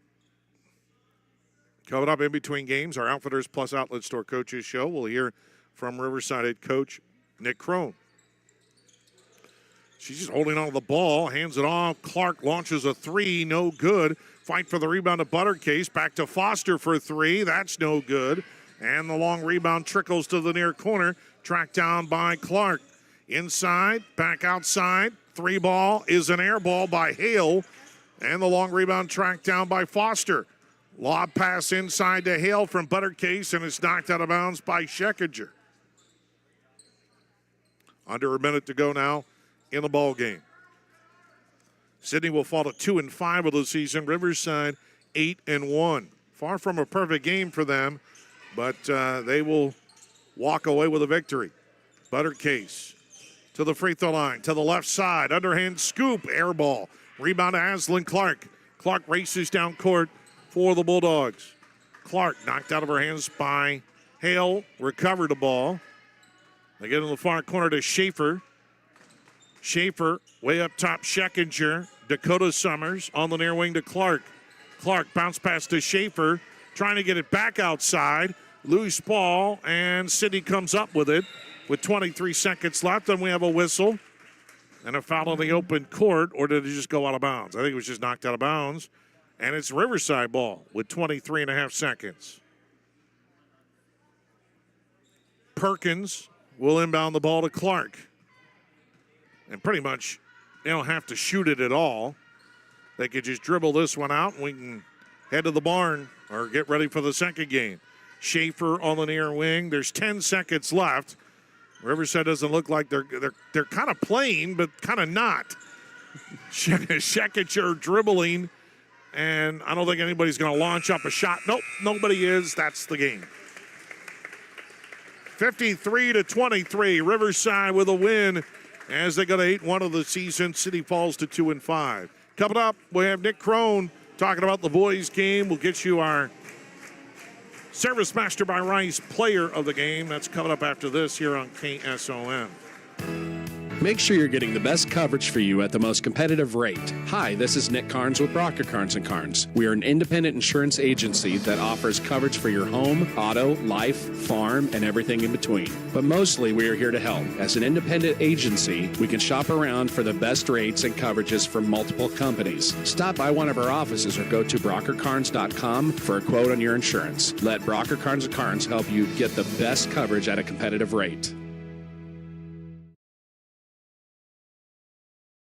Anita Supply Center is here for you. From the big jobs to the small tasks, we're here to help. Hi, this is Kim with a reminder of our hours, so when you need our help, we're here. Anita Supply Center is open Monday through Fridays, 7 to 5, and Saturdays, 8 until noon. We're here 6 days a week for all your building, landscaping, how-to projects, repairs, and more. We offer free in-home measurements, free estimates, and can help you put your ideas together. Anita Supply Center is open 6 days a week for all your home improvement and building needs.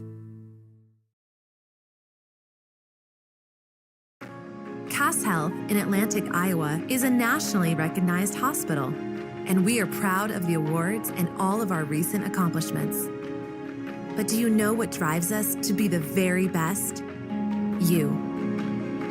We're passionate about helping our patients heal and feel their very best at any age and any stage of life. Cass Health, neighbors caring for neighbors.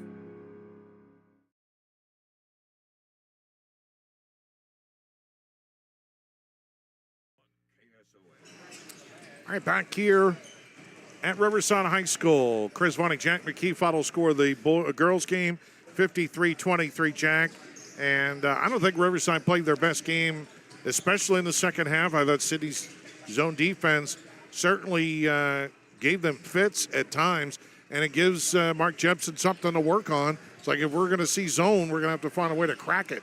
Yeah, but you got to look at how they outmatched Sidney in certain ways, and one of the biggest things was they just out-hustled them. They really, really did kind of give the better of them on the defensive side, and that was really what gave them the difference in this one in a non-conference matchup. Offensively, yeah, it wasn't too much going on there in the first half for the Riverside Bulldogs, and especially from three-point land, a lot of shots missed. I don't think the shot selection there was too bad, but they started having to look down low to their post girls, and that worked out well for them, and that gave them the difference in this game. Chris, great win for Riverside, but yeah, like you said, always something to work on, especially when you're truly a contender. I mean, 13th ranked going into this one. They really do have something special here, and they're really going to work to be at the top of their game. Yeah, they were only 3 of 21 from three-point land. Yeah, and so 18 of 51 from the field for Riverside. I got to break out my abacus to figure out the total additions. But leading the way, Sophia Fenner and Sidney Summers, each with 12. Aslan Clark off the bench with 8. Adeline Martins had 6, all in the second half. Carly Miller had 7. She struggled with her threes early on. Hit 1 in the second half. That was the only one they had the entire second half. Caden Schneck with 4. Lily Reed had 2. Ivana Schekinger had 2 for Riverside. Again, as I said, the Bulldogs were 18 of 21. That's not going to be a high percentage, I don't believe. Well, it's 35%. It's not. You want to be in the 40s, ideally, but 35%, 3 of 21 for three-point land. You knock out those threes, and you're 15 of 30, so you're 50% without the threes. All right, so they hit the shots where they needed to. They did not hit the shots from the outside, though they'll start going in. But you got to work on that. Yeah. City only had 3 points in the fourth quarter. They were led by Avery Buttercase with 8. Chandra Morgan with 5. Alyssa Melvin had 5 points. Kaylin Hale had 3. Addison Jimison had 2. I haven't had a chance to total up their team stats, but they only had 3 baskets in the second half. 7 of 23 shooting. 7 of 23 compared to 18 of 51. So just not many shot attempts due to the defense. Neither very efficient, but when you're just outmatched by 30 shots, I mean, there's only so much you can do as a ball club. And Sidney, I mean, one thing, a priority you got to work on is breaking that press and minimizing those turnovers, because that is truly what got them out of this game. And it's something that you need to work on as a basketball team, and something you hope that they get better at as the season goes on. Yeah, neither team shot well from three-point land. Sidney was 2 of 11 from the triple land in that ball game. 53-23, the final score. Riverside now 8-1. Sidney falls to 2-5. Coming up, we'll hear from Riverside boys head coach Nick Crone as we look ahead to game number 2 of our doubleheader. That's coming up on our Outfitters Plus Outlet Store Coaches Show here on KSOM. Join the team at Conductix Wampler. They are currently looking for a night shift supervisor Monday through Thursday. They offer competitive wages and an excellent benefits package in a work environment that truly values its employees. If you're looking for a company that cares about your growth and success, apply today. Learn more and apply online at conductix.us or apply in person at 1605 Industrial Parkway, Harlan. Conductix Wampler are proud to be an equal opportunity employer and strongly encourage military veterans to apply. Touchdown Beer and Griddle in Atlantic is your ultimate destination for great food, cold drinks, and an unbeatable atmosphere. Whether you're craving juicy burgers, mouth-watering tacos, or a crisp beer to wash it down, we got you covered. Enjoy a wide range of appetizers, wraps, sandwiches, and indulgent desserts, perfect for sharing with family and friends. With a fun and friendly vibe, it's a perfect spot to catch the game, hang out, make lasting memories. From the first bite to the last sip, Touchdown Beer and Grill delivers the ultimate hangout experience. Come for the food, stay for the fun. At Outfitters Plus Outlet Store in Atlantic, you'll find the latest apparel and promotional products in the newest colors and designs. Head to Outfitters and work with the design pros to make your customized tees, team apparel, and personalized swag for your business a reality. Whether it's fan apparel for your high school or youth sports team, your business, or you just want to make something your own, you'll have everyone saying, "Where did you get that?" Outfitters will also add your group store online to make ordering a breeze. Get personalized at Outfitters Plus Outlet Store in Atlantic. Stop in today. Doubleheader here this afternoon between Sidney and Riverside, and Bulldog boys basketball head coach Nick Crone joins me now. And Coach, you had a ball game last night with Audubon, now a non-conference game here with Sidney. How do you feel about your basketball team, especially coming off the first half of the season and now having to play back-to-back really quick like here to start January? Yeah, I mean, I feel really good. 5-2 is a really good mark. If you would have told me that, I'd been pretty happy, especially knowing we had Peyton had a pretty significant ankle injury to start the season, and then Cole had one kind of right in the middle. He had to miss a game there. So those two guys have been kind of rehabbing those ankles throughout the month of December. So I feel like we're in a pretty good spot there. We played Tri-Center close. ICAM game got away from us a little bit, but I thought overall our kids' training and shooting, I thought we've played pretty well. You feel, yeah, is Peyton and Cole now? I mean, where are they in terms of health-wise, and how they feel up? I think they feel pretty good. I know those take a while, but you get to a point where it's kind of like you can play. I would say they're both, you wouldn't say 100%, but they're both up there where it's not kind of in the back of their mind anymore. I don't think that's they have that, so we get them taped up and going. But they're both ready to go and have been practicing really well over the break. Yeah. How about Peyton Andor in terms of his play so far this year? We talked a lot last year, the start of the season, about his ability playing undersized in the middle because you have lack of size on the team. Have you seen, is it kind of the same for him this year? Has his role changed a little bit? How do you feel it's been going with Peyton? Well, I think it's been going outstanding. He's done a really good job early in the season about adjusting, not even really adjusting his game, but taking coaching. That last week of the season, I think he went for 29, 29, and 22. And he didn't shoot a large amount of three-pointers. Like in the year, like last year, if he had a big game, he had a big bulk of that from the three-point line. So he's figuring out how to attack the hole. I think he's really looking to get to the basket. Also been really impressed defensively, even in practice this week. His ability to lock in to some of our things we'll be doing, even versus Audubon, we'll have a little different game plan than Sidney. And then especially the week after with Underwood and Trainer, that's a whole different game plan altogether. So his ability to lock in, he's just doing a lot of different things that are making him a more complete basketball player. The other thing is he's getting to the free throw line a lot, and then he gets to the line and he's hitting 80% on his free throws, which is, I don't think we talk enough about that in high school basketball, is the ability to draw fouls. Sometimes kids just don't know how to do that, and somehow, why is he able to go to the free throw line so much and make it effective for him? Well, I think a big change has been to kind of hunt and attack the hoop. I think that's a big deal because even basketball in general, I think there's been a kind of drive, kick, perimeter shooting, and so the ability to still get to the 10, get to the cup, and get there.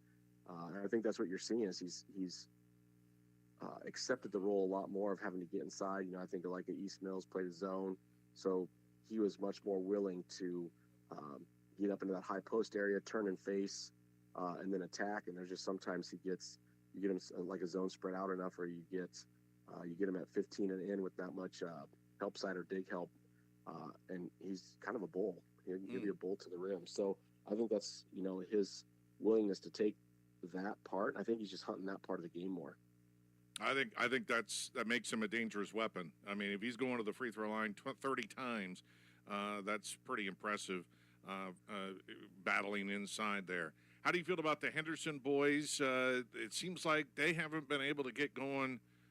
Dawson especially, he's been struggling with his shooting, just hasn't had him fall in. I think he's been making good shots. He just hasn't been able to get them to fall. Whereas Brody on the other side, it seems like he can't miss right now. Yeah, so it's very interesting. Brody's shooting like 50-some% from three-point line. He's put in a lot of work. I think some of the summer stuff that we've done the last couple of years, like two summers ago, we had basically had to meet a certain percentage to meet a shot challenge to move into the next stage, and he didn't get it. Then he has the last couple years. So I think you're seeing the benefits of just sticking with it because he has a pretty good shot. And so his consistency is way better. And then Dawson, you'll never be able to, if Dawson scores, that's a bonus for us, but you'll never be able to measure what he does defensively and scraps and then rebounding from his size. When you look at him, he's I say 5'11" in the program. He's probably 5'9" or 5'10" and 100. I don't even know how many pounds, but I think he's averaging. I think he's second on our team, maybe first on our team in rebounding. I think he's over 5 rebounds a game, and he really relishes that role.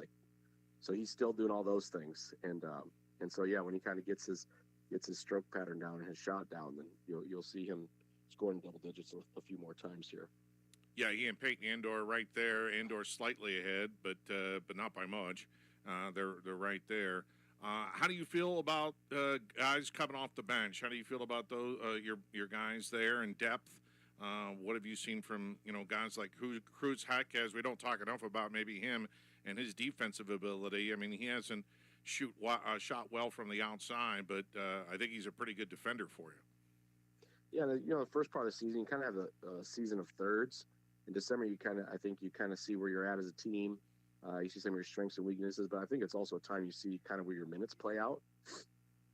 And so Grant and Cruz have fit into that 6th and 7th man role for us in the rotation. So, I know what Cruz can do. This summer, he hasn't shot too well yet, but this summer he shot really well in the games that we played and played with a lot of confidence. So I think he's just trying to find his confidence coming off the bench. But yeah, he's a super athletic kid. He's quick. He's really tough, which you probably see, some of the points that he scored. He's really tough around the rim and finishing around the rim. So I continually talk to him, rebound putbacks. You get the ball and you can get downhill and get to the rim. He's about as good a finisher on our team at the rim as anybody on our team. So I think you'll see, you kind of talked about Dawson. I think in the second part of the season, you'll see Dawson and Cruz both scoring a few more points for our team. And then Grant has been, the confidence I have with Grant all along has been from the moment we played league this summer. He is willing and capable to bang with the bigs of our conference for rebounds. As a freshman, he's not always getting them, but he's going to position himself to get there. And I think he keeps a lot of balls alive. And he gives us kind of a big guy presence that we haven't had the last couple seasons. So, so his thing is fitting in. And as a freshman playing a big spot, that's not easy. But if you look back at his football film and what he did as an O-lineman this year for our football team is really remarkable. So I think he gives us some toughness and some depth in the size position. So today's game against Sidney out of the quarter conference, they are 2-4 on the season. It looks like, on paper, it kind of looks like you match up pretty well against them. What do you think about the Cowboys? Yeah, I know they're way different, new coach. So kind of getting through and seeing some of the tendencies that they have, both from player side and from personnel, just from schematically what they'll be doing. Because I know they look a lot different than the Sidney team we played last year. When you look at them, they were so senior heavy last year. So yeah, feeling good about that game. I think the biggest thing is just coming off a back-to-back. I know 3 of our first 4 games here against teams that have some pretty good size. Sidney doesn't have the size like Underwood, Trainer, and Audubon have. But I think it's always special for a team to kind of gauge toughness coming off a back-to-back. So however the Audubon game turned out, because we're doing this interview before, just to see how we take a big victory into a back-to-back, or how you take a tough loss into a back-to-back. So the back-to-backs are kind of special for me as a coach, just to see where your team's toughness level is. Well, a big game here because you got 2 big games coming up with Underwood and Trainer in the next week, and back into WIC play. We know it's going to be tough each and every night. Should be an entertaining second game of our doubleheader. Coach, really appreciate your time, and Happy New Year. Best of luck here tonight. Yep, Happy New Year to you as well. Thanks, Chris. Nick Crone, head coach for Riverside Boys Basketball, joins us here on our Outfitters Plus Outlet Store Coaches Show on KSOM. It's tip-off time, and Othell Farm Supply is here to support all our area basketball teams. We are thankful for our community's support of our business for over 30 years. During this time, we have served our customers carrying the top brands in the industry and have also developed and manufacture our own line of livestock feeds and minerals for all species. We have some of the best nutritionists backing us up to bring you top of the... Since 1952, the family-owned Mertz Welding has provided quality welding and fabrication in Carson. They specialize in rebuilding and remanufacturing everything from light to heavy equipment with a variety of machines and welders. There isn't a job Mertz Welding can't handle. For more information, stop in at the shop in the west end of Broadway in Carson, or give them a call at 712-484-3821. Mertz Welding is a proud sponsor of Riverside Athletics. Let's look at the starting lineups first for the Sidney Cowboys. They're 2-4 under head coach Zach Wallace. Zach Boyd, a 5'11 sophomore, 2.2 points a game. Aiden Stencil, a 6'3 senior, 11.2 points, 10.2 rebounds. Will Hobby, a 6'1 junior, 2.3 points. Calvin Johnson, a 5'8 junior, 6.8 points. And Carter Jorgensen, a 6'1 junior at 18.3 a game. And for the Bulldogs of Riverside, 6-2 under head coach Nick Crone. Dawson Henderson, a 5'11 senior, 6.6 points. Cole Jepson, 5'11 junior, 11.5 points. Brody Henderson, 5'11 senior, 7.5 points a game. Peyton Amdor, 6'2 junior, 18.1. And Owen Fenner, a 5'11 junior, at 15.2 points a ball game. Riverside got a big win, Jack, last night over Audubon. Now they got to do it again. Yeah, we saw them earlier in the season against ICAM Manning, a very solid ICAM Manning team, and they took the loss in that one, but they seem to be trending upwards as a squad. We'll see what they do here today. Amdor will jump it up against Jorgensen, or check that, Stenzel, and the tip won by the Bulldogs. Underneath the basket was Amdor. He shuffles it back out. A 3-ball by Fenner is off the mark, no good. And the rebound comes off to Sidney. Back up court is Jorgensen, double team just across the midcourt stripe, but got it to Johnson, who hands it to Stenzel on the near wing. Way far away is Jorgensen. Stenzel gives him a pick, rolls it to the near baseline, and that whistle is from the other court. Jorgensen launches a three in the corner, is no good. It goes out of bounds. And it was last touched by Riverside. I heard the whistle, and I was like, why aren't they stopping? Again, they have another court here adjacent. If you see it on the video on YouTube, but on radio, you obviously don't see it. 3-ball in the corner by Johnson is no good, and the ball knocked out of bounds, and Riverside can't control the rebound again. And so the Cowboys will put it in play. And they get it back out. Jorgensen, a quick three, and it's good. Carter Jorgensen, a quick strike triple for the Cowboys, and they lead it 3-0. Back the other way, Fenner looks to attack. Hands it off to Jepson. Far side, Dawson Henderson for three, and the answer, the Rainbow finds the pot of gold. He's been ice cold from the outside, just 18%, but Dawson drains the triple there. And we're tied at 3 on the C-Pro scoreboard. Jorgensen able to beat the press, throw it ahead to Hobby. Hands it out to Jorgensen on the near wing, lost the handle on the ball, went out of bounds in the near corner. He just lost it all by his lonesome. And Riverside will mark it back up from left to right on your radio dial. Jepson into the front court with a headband. Knocked out of his hands by Jorgensen, and Riverside will keep it. It goes out of bounds into the front row. Sidney trying to be very active, swatting at balls. Fenner will throw it in. Gets it in the near corner. 3-ball by Amdor is no good. Air ball, and the rebound comes off to Boyd. Jorgensen back the other way. Here comes the double team. Lobs it over that. It's tipped by Brody Henderson, and it goes into the Riverside bench. So Sidney will keep it. It'll be Stenzel who'll throw it in right in front of head coach Nick Crone. Trying to get it in bounds, and it's knocked right back out of bounds by Jepson. Stenzel between Crone and the scores table. Gets it on the backcourt to Jorgensen. Boy, a hard pick by Hobby. Jorgensen actually lost the handle on it. Got it, lobs it ahead to Stenzel. Stenzel now in the far corner to Johnson. Johnson launches a shot. No, we got a foul called on Sidney. Offensive foul. Illegal pick. And it will go to Riverside. They called it on Stenzel. So we're tied at 3 on the C-Pro scoreboard. And Jepson works it into the front court to Dawson. Back up top to Jepson. Trying to work it in the middle of Amdor, and it's thrown away. Hobby picks it up. Then it's stripped away. The shot is going to be up and good by Amdor, and the foul. How did Hobby lose that ball? He did, and Amdor was there to pounce, and he converted. And the foul is on Hobby. So Amdor, 77% free throw shooter, and he will convert the three-point play. And what a big play by Riverside, and now they lead it 6-3. Lob it into the front court to Boyd. Boyd double team near the Riverside bench, trying to throw backwards. Dawson going after it, along with other players. And Johnson after it as well for Sidney. It goes out of bounds. It'll be Sidney ball. Quickly inbound the ball to Boyd. Boyd with the dribble. Boyd shuffles it near side.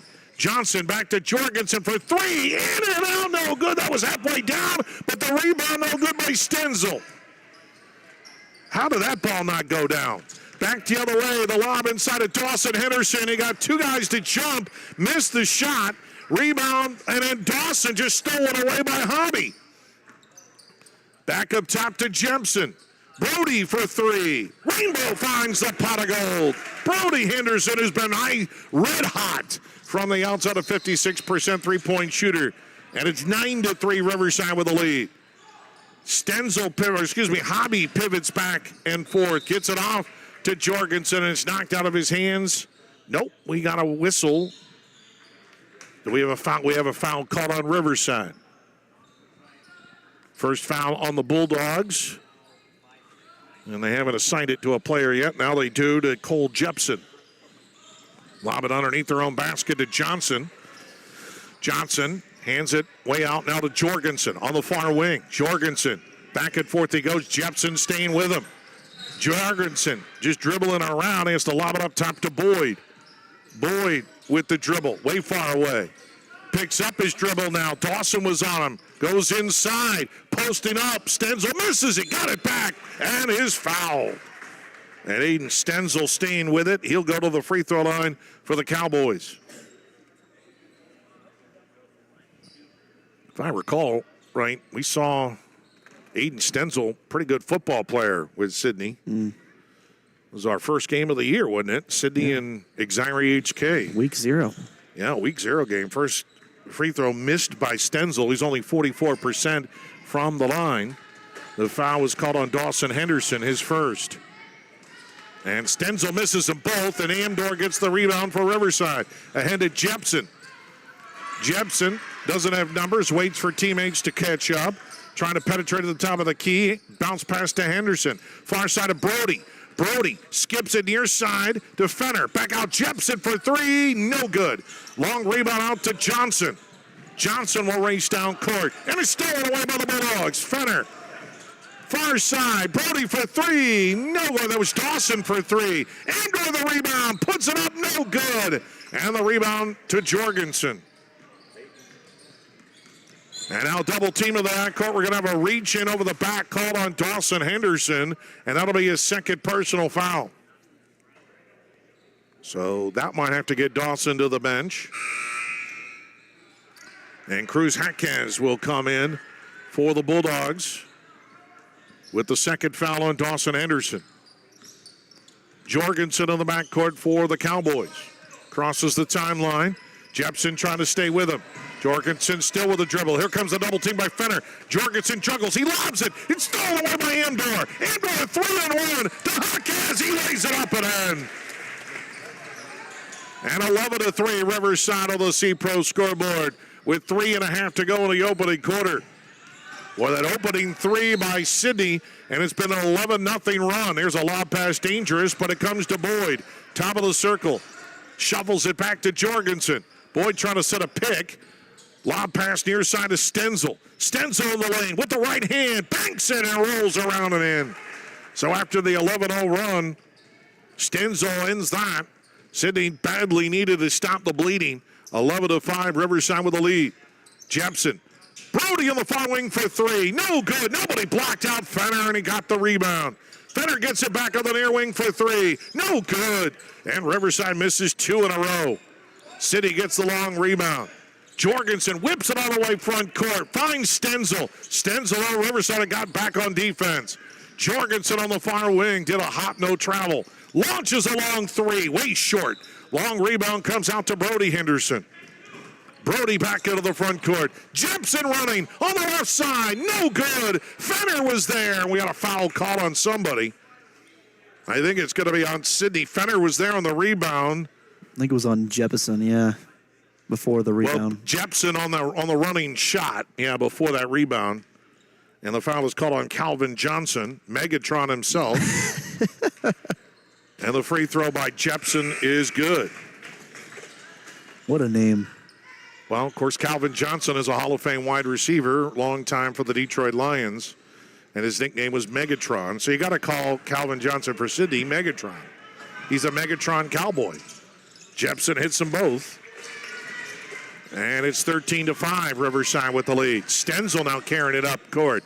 Jaquez hawks him all the way. He got it ahead, though, to Hobby. Hobby in the lane double team. Sloppily got it back to Boyd. Back inside to Hobby. Sloppily dribbles it on the deck. Fenner makes him pay with a steal. Lobs ahead. Nice pass. Brody Anderson. Henderson finishes it from Jepson. And timeout called by Sidney. 2:10 to go in the opening quarter. All Riverside. They lead it 15-5. Back after this on KSOM.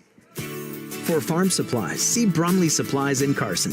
General Farm Supplies, nuts and bolts, just about everything you need to get whatever is broke on your farm fixed. Need a new hydraulic hose belt? Bromley Supply can do that for you. Maybe you just need a couple of adapters or fittings. They can handle that too. Conveniently located just outside of Carson. Give them a call at 402-680-5471.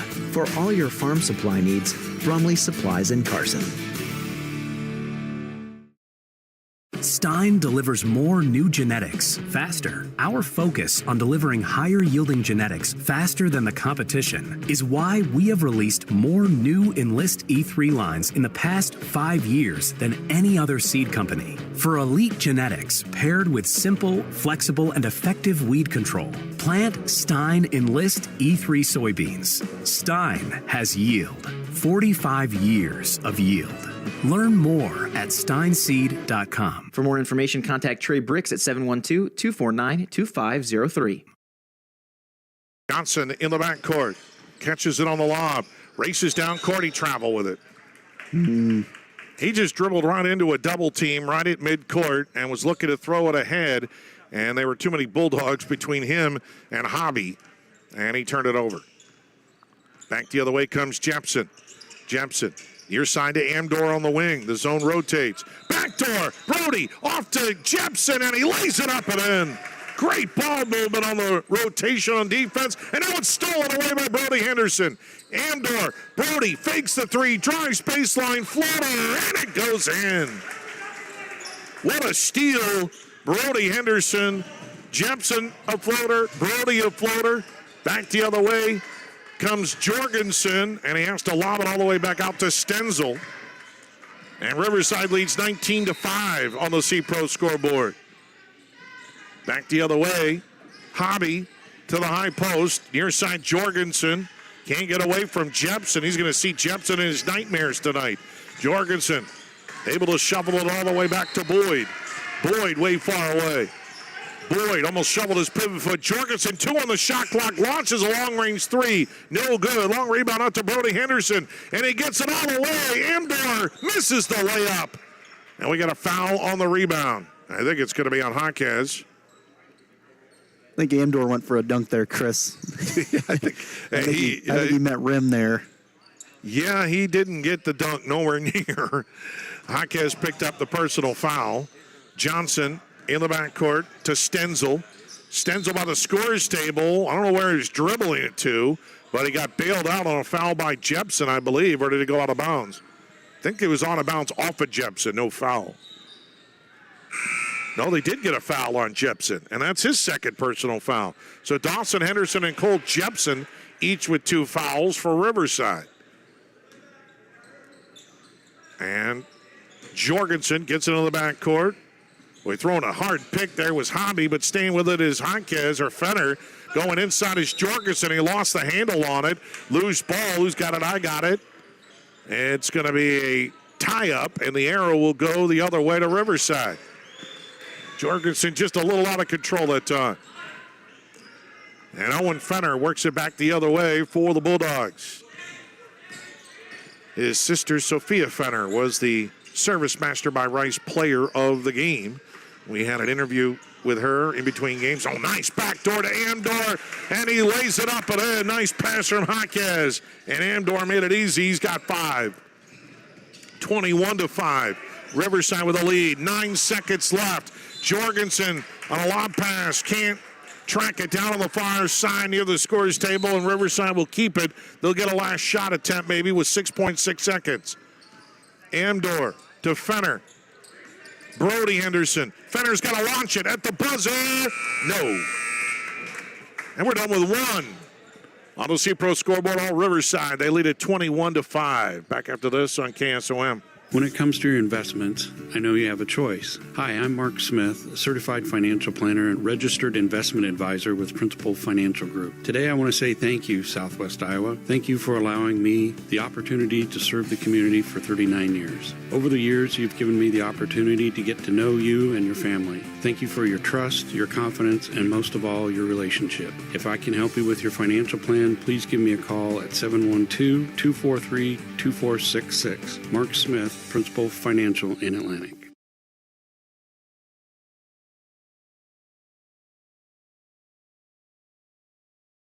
Got a leak? A clog? Or maybe it's time for a brand new bathroom. Furnace or AC needs some attention? Or are you interested in floor heating? Call Fikes Plumbing and Services. Your trusted local experts in so many areas is now serving the Greenfield and Atlantic areas. From quick fixes to major renovations, Fikes Plumbing and Services has you covered with fast, friendly, and reliable service. With 30 years of service, Fikes licensed professionals tackle every job with care, ensuring your home stays comfortable and safe. Don't wait. Call Fikes Plumbing and Services today for your HVAC, plumbing, sewer, and septic needs. In Oakland, Chris and Jack along with you. And the Bulldogs were 8 of 17 shooting in that opening quarter.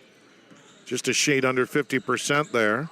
But they do have 2 players in foul trouble, Dawson Henderson and Cole Jepson, each with 2. Jaquez inside to Amdor. Nice pass, and the layup is good by Graham Richardson. Richardson snuck in for the free throw line. Amdor found him. Nice play, easy layup. 23-5 on the C-Pro scoreboard. Jorgensen back the other way. And he has to go backwards because he got stuck on the baseline, and Johnson cannot handle it, and it goes to Riverside. Sidney does not have much of a bench. They have 5 that have pretty much played the whole way, and they actually are put somebody else in their lineup that I don't have on my roster, a number 10. Of course, Sidney's roster completely different, and they didn't update it on Bound. And Fenner way up top to Brody. Fenner inside Amdor, lays it up and in. Got a little floater. Nice play by Peyton Amdor. He's got 7. Brody Henderson with 7. Cole Jepson with 4. Near midcourt is the mysterious number 10, and he turns it over. Looked like an over and back call on Sidney. And it will be Riverside ball, and they're in command 25-5 on the C-Pro scoreboard. Fenner, near side to Jaquez. He did a hop. That's actually a travel. Way back out to Fenner. Lobs it far corner. Amdor looks inside for Brody. Nothing there. Back to Jaquez. He runs in. No good on the floater. And the rebound comes off to Stenzel. Throws it into Johnson. Johnson, nothing there. 2 guys in front of him. He throws it away. Intercepted by Jaquez, and he lays it up and in. The other turnover turns to points, and Riverside running away with it. 27-5 on the C-Pro scoreboard. Jorgensen with just 3 points, that opening 3 of the ball game, and then Riverside went on an 11-0 run. Jorgensen way downtown for 3, banks it in. Are you kidding me? You got to call that, Carter. But it goes in 27-8. Riverside with the lead. Near corner, Amdor on the baseline. Double team. Whips it far side. Brody for 3. No good. Rattles around. Richardson had a finger on it, but Sidney comes away with the loose ball rebound. Jorgensen throws it ahead. It comes to Stenzel. Stenzel right back to number 10. Mysterious number 10. He holds on to it for a while. Johnson comes to help. Jorgensen can't get open for a three. Picks up his dribble. Stenzel at the high post. Stenzel nothing there. Back to number 10. Back to Stenzel. Lobs it up top to Jorgensen. Stenzel now way far away. 5 on the shot clock. Somebody's got to shoot it. Stenzel. Mysterious number 10 from way downtown. No good. And the long rebound to Riverside. Amdor throws it in the far corner. Driving baseline is Brody Henderson, but he missed the layup. And the rebound comes off to Johnson. Jorgensen back the other way. Jorgensen double teamed on the front court. Dribbles away from it. Gets it to Johnson on the near side. Johnson stops on the dime, almost traveled. Lobs it to Jorgensen. Fenner went for the steal. Number 10 goes for three. It's an air ball. Stenzel saves it. Johnson kicks it, and it goes out of bounds. And it'll be Bulldog ball. No, it's going to be Sidney ball. I guess there was a Riverside player came in there and nicked it. And so the Cowboys will keep. Stenzel inbounds the ball to Hobby, and he's tied up by Richardson. And the arrow goes to Sidney. Dawson Henderson back in there for Riverside, replacing Brody Henderson. Stenzel lobs it all the way out to Jorgensen. Jorgensen to the top of the circle. Fenner on him. Spin move in the lane to the left side. Good move. Misses the layup. Couldn't finish it. Back the other way. Here comes Riverside. Richardson on the near wing. He's going to drive. Late open, and he banks it up and in. Grant Richardson off the bench with a couple of baskets here in the second quarter. 29-8 Riverside on the C-Pro scoreboard. 4:20 to go in the second quarter. Now we have a whistle as the ball knocked out of the hands of Jorgensen. And Sidney will keep.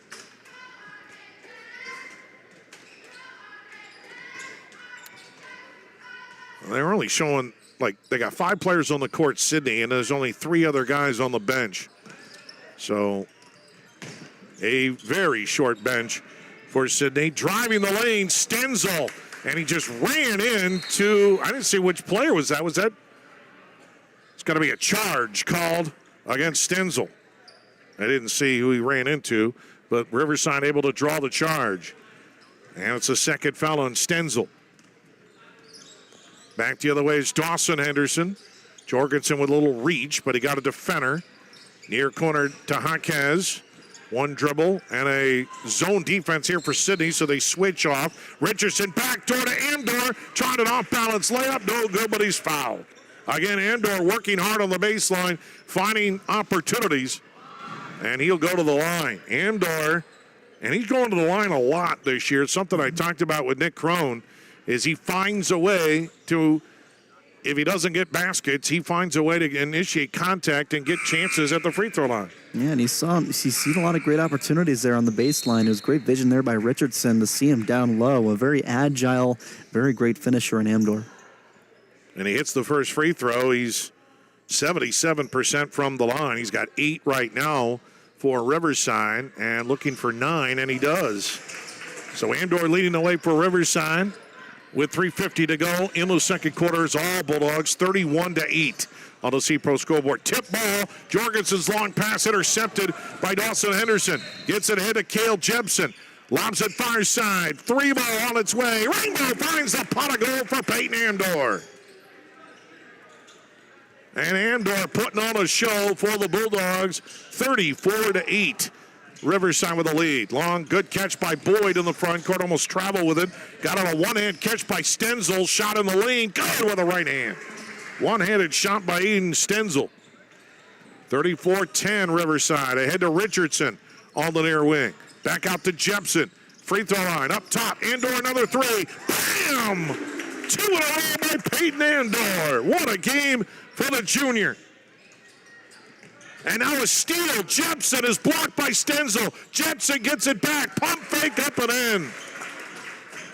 And Riverside is pouring it on now. 39-10.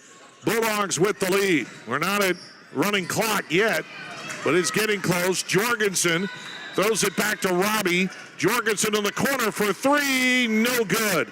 Rebound batted around, and it bats its way to Cruz Jaquez. Hawkes, long pass is way over the head of Dawson Henderson. He says, man, I'm not quite 6'11". Seems like all the Riverside guys are the same size. Because they're all cross-country runners. I mean, Dawson Henderson, Brody Henderson, Owen Fenner. I mean, they're good cross-country runners. Of course, state champion cross-country team. And but for basketball, you need a little bit more size. But it's good for a three-point shooter. Stenzel loses the handle on it. Back to the rim, down for three in a row. It wouldn't go. Rebound Richardson, but he's over the back. Interesting call there. Didn't think he was too far over the back there. He looked pretty upright. 2:05 to go in the second quarter, 39-10. Riverside, we got a timeout on the floor. Back after this on KSOM. When your home or business has been affected by water, fire, smoke, or mold, and you don't know what to do next, we do. From one room to multiple levels, we can do it all while working with you and your insurance company. Service Master by Rice is your local experts for residential and commercial restoration, offering emergency services 24/7, 365. To set up services, call 712-243-5373 with phones answered 24/7. Service Master by Rice serves all of Western Iowa. Need expert excavation work done right? Call Harrison Hoyt Excavation, your local pros in site prep, grading, and land work. From homes to driveways, landscaping to construction, we handle it all with safety, precision, and modern equipment. Storm damage? We're ready for emergency excavation when you need us most. Based right here in Atlantic, Iowa, we proudly serve our community and surrounding counties, on time and on budget. Call Harrison Hoyt Excavation today at 712-249-5137 or email harrison@hchexcavation.com. Coming out of the break as Boyd was dribbling up court and lost the handle on it. And Riverside will take over with 2 minutes to go in the second quarter. 39-10, all Bulldogs. Who says my holiday decorations have to come down? I do have jobs that I need to do, so I need to call Anita Supply Center. But a 3-ball no good by Jepson, and a rebound comes to Stenzel. But I don't take the I think once you get to Valentine's Day, then you got to take down the Christmas decoration. I really hope you're not serious. Well, the tree is still up. It's going to stay up, I think, at least through the weekend. Maybe next week sometime. Anything after New Year's is just not a fan. Foul called on Cruz Jaquez for Riverside. Sidney has the ball. A minute and a half to go in the first half. Boyd pivots around. Johnson comes to him on the far wing. Johnson a head fake, way out to Jorgensen. Jorgensen guarded again by Jepson, who's been with him all the way. He's going to launch a long three off the glass, no good. Rebound to Stenzel, off balance, that's no good. And the rebound comes to Dawson Henderson. Back up court, Jepson, jump step, Euro step, in the lane, surrounded by red jerseys, and he puts it up and in. Cole Jepson, who's doing a heck of a defensive job on Jorgensen, and he puts it up and in. He's got 8.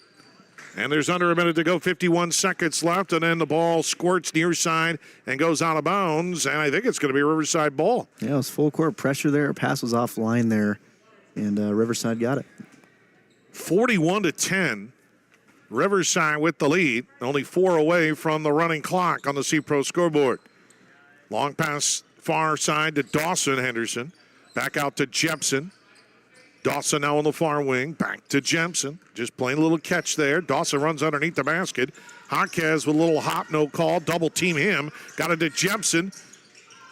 Tries to lob it near corner. Dawson for 3. No good. Jepson trying to swat at it, but it comes to Jaquez, and he lays it up and in. Jaquez in the right place at the right time for Riverside with 20 seconds left. And now a steal by Dawson Henderson. He picked the pocket of Johnson and lays it up and in. And now it's running clock.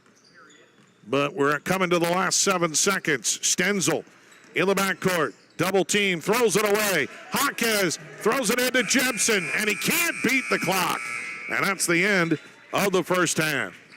And on your C-Pro scoreboard, it's all Riverside 45-10.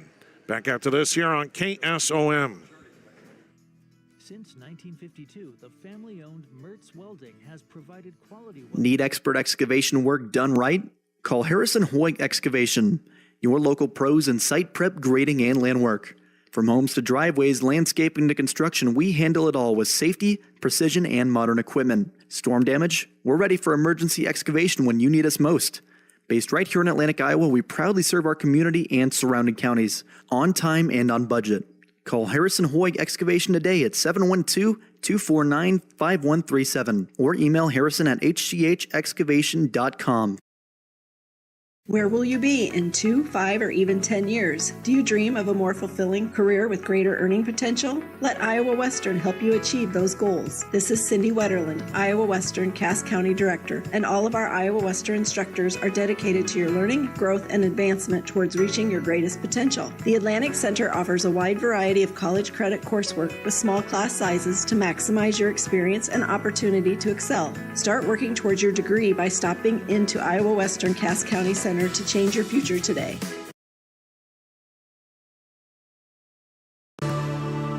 It's tip-off time, and Oath Out Farm Supply is here to support all our area basketball teams. We are thankful for our community's support of our business for over 30 years. During this time, we have served our customers carrying the top brands in the industry and have also developed and manufactured our own line of livestock feeds and minerals for all species. We have some of the best nutritionists backing us up to bring you top-of-the-line products at affordable prices. Turn the sound up and cheer on your basketball team, and as always, Oath Out Farm Supply is working with and for our valued customers.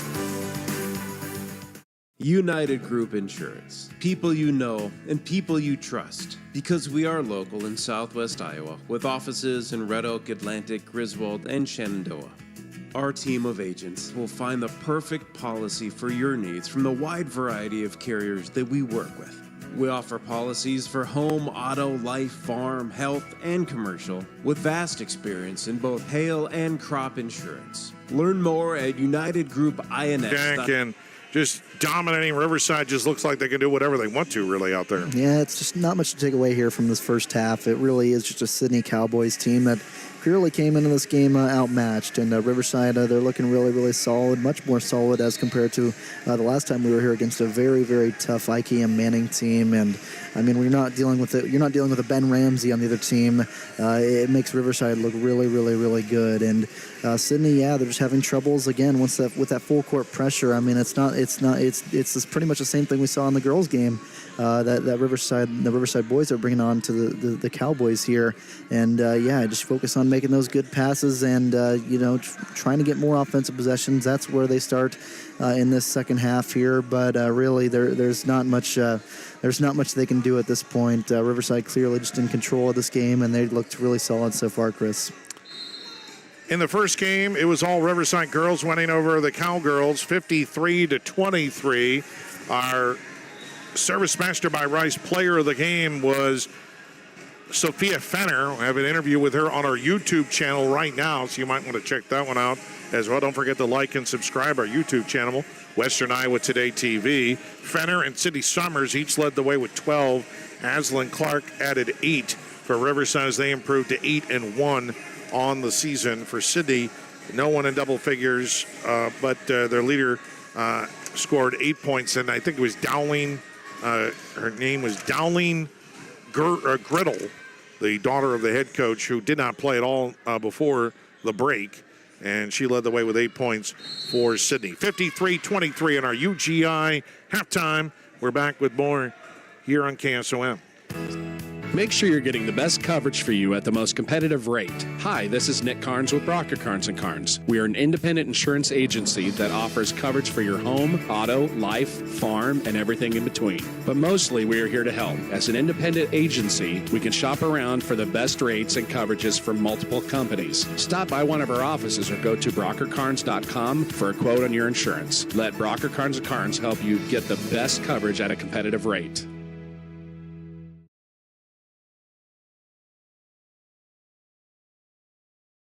Anita Supply Center is here for you. From the big jobs to the small tasks, we're here to help. Hi, this is Kim with a reminder of our hours, so when you need our help, we're here. Anita Supply Center is open Monday through Fridays, 7 to 5, and Saturdays, 8 until noon. We're here 6 days a week for all your building, landscaping, how-to projects, repairs, and more. We offer free in-home measurements, free estimates, and can help you put your ideas together. Anita Supply Center is open 6 days a week for all your home improvement and building needs. Cass Health in Atlantic, Iowa is a nationally recognized hospital, and we are proud of the awards and all of our recent accomplishments. But do you know what drives us to be the very best? You.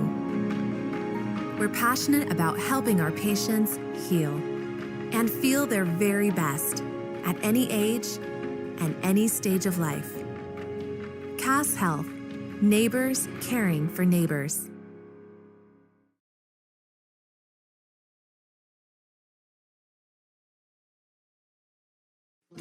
What's it mean to be in good hands?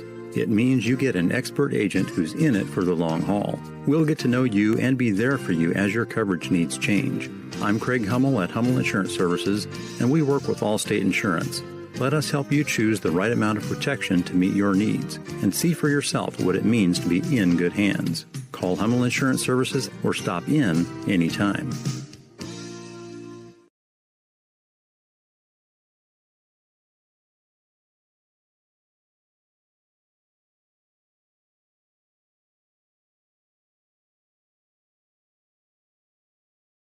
Back here on our UGI halftime, it's all Riverside over Sidney, 45-10. Let's look at our UGI first half stats. Peyton Andor Jack, he was just on fire in that second quarter.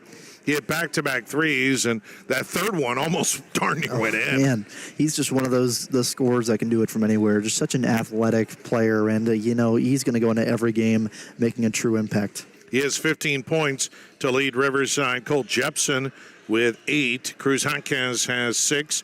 Brody Henderson has 7. Dawson Henderson with 5. Grant Richardson 4 off the bench. The Bulldogs were 18 of 32 from the field unofficially, 56%, and they were 4 of 13 from three-point land. They hit all 5 of their free throws. For Sidney, well, they only got 4 baskets. 4 of 16 from the field for 25%, 2 of 10 from three-point land, 0 of 2 from the free throw line. Carter Jorgensen has 2 threes for 6, and Aiden Stenzel has 4 points for the Cowboys. So not much scoring at all. And really, Riverside's defense, we talked about it with the girls, the defense has been swarming, especially in the half court. They're putting the pressure on all over the place, but when it comes to half court defense, Sidney's just throwing it around the wheel, and they can't find any openings, and Riverside is making sure of that. Just a testimony to that athletic Riverside roster, and they pretty much can do whatever they want on defense, and it really, really shows against a team that isn't really experienced with trying to break a press. And so your C-Pro score 45-10, Riverside with the lead. Monday night will be in Audubon for a boys game, non-conference again, between the Wheelers and the Red Oak Tigers. Audubon played Riverside last night, and we couldn't do the game because Iowa State played, so that's part of our problem. We squeeze in high school games in between the Cyclones games and everything like that, so otherwise we would have been there last night for that one. That would have been great, but Iowa State had to take priority.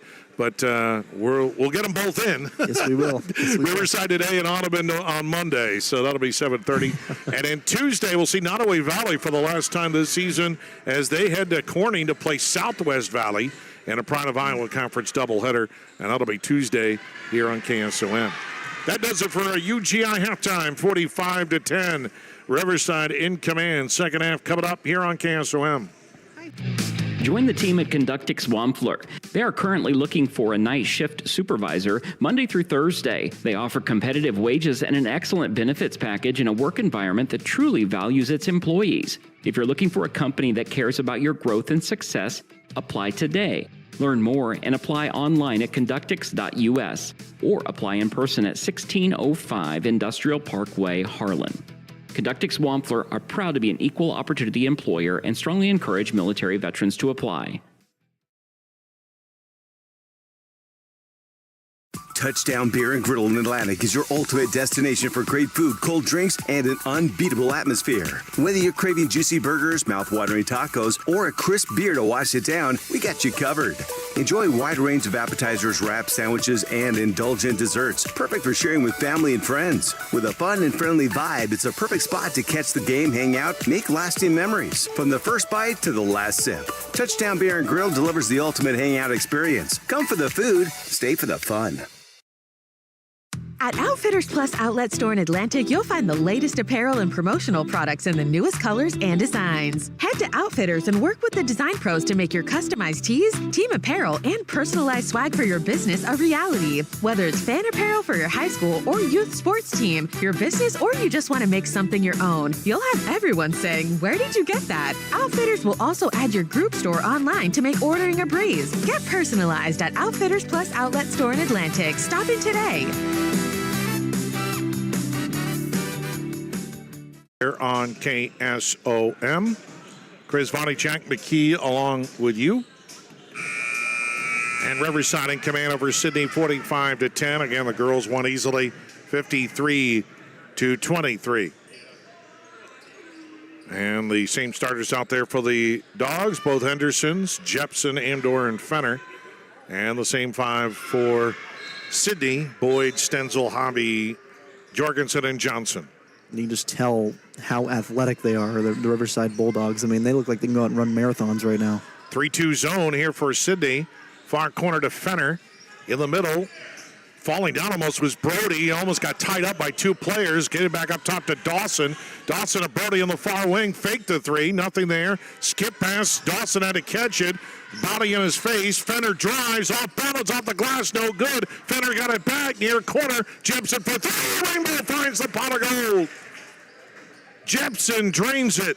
After Fenner misses it, and he got the offensive rebound, and the Bulldogs strike even against the aggressive zone. 48-10 on the C-Pro scoreboard. Stenzel comes on the near wing to Jorgensen. Lobs it inside to Stenzel. Double team. Little contact. Nothing called. Turnaround jumper with the right hand. No good. Stenzel got it back.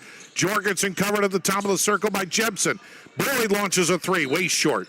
And the rebound comes off to Riverside. Back the other way. Jepson floats it in and hit the rim. Bad break there. Looking to float it into Brody Henderson.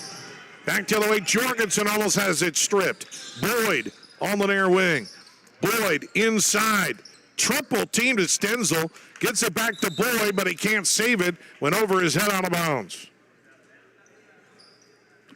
And so it'll be Riverside basketball. We're at running clock here in the third quarter. Jepson to Dawson on the near wing. Way out now to Jepson. Jepson far side to Fenner. Far corner off to Dawson. Goes inside Brody, and he banks it up and in. And Brody Henderson has 9. And it's 50-10. Riverside with the lead. Stenzel comes back the other way for the Cowboys. Stenzel, far side down to Boyd on the wing. Way out now to Jorgensen. He does not want to see Jepson anymore. Switch off now. Brody Henderson now guarding him.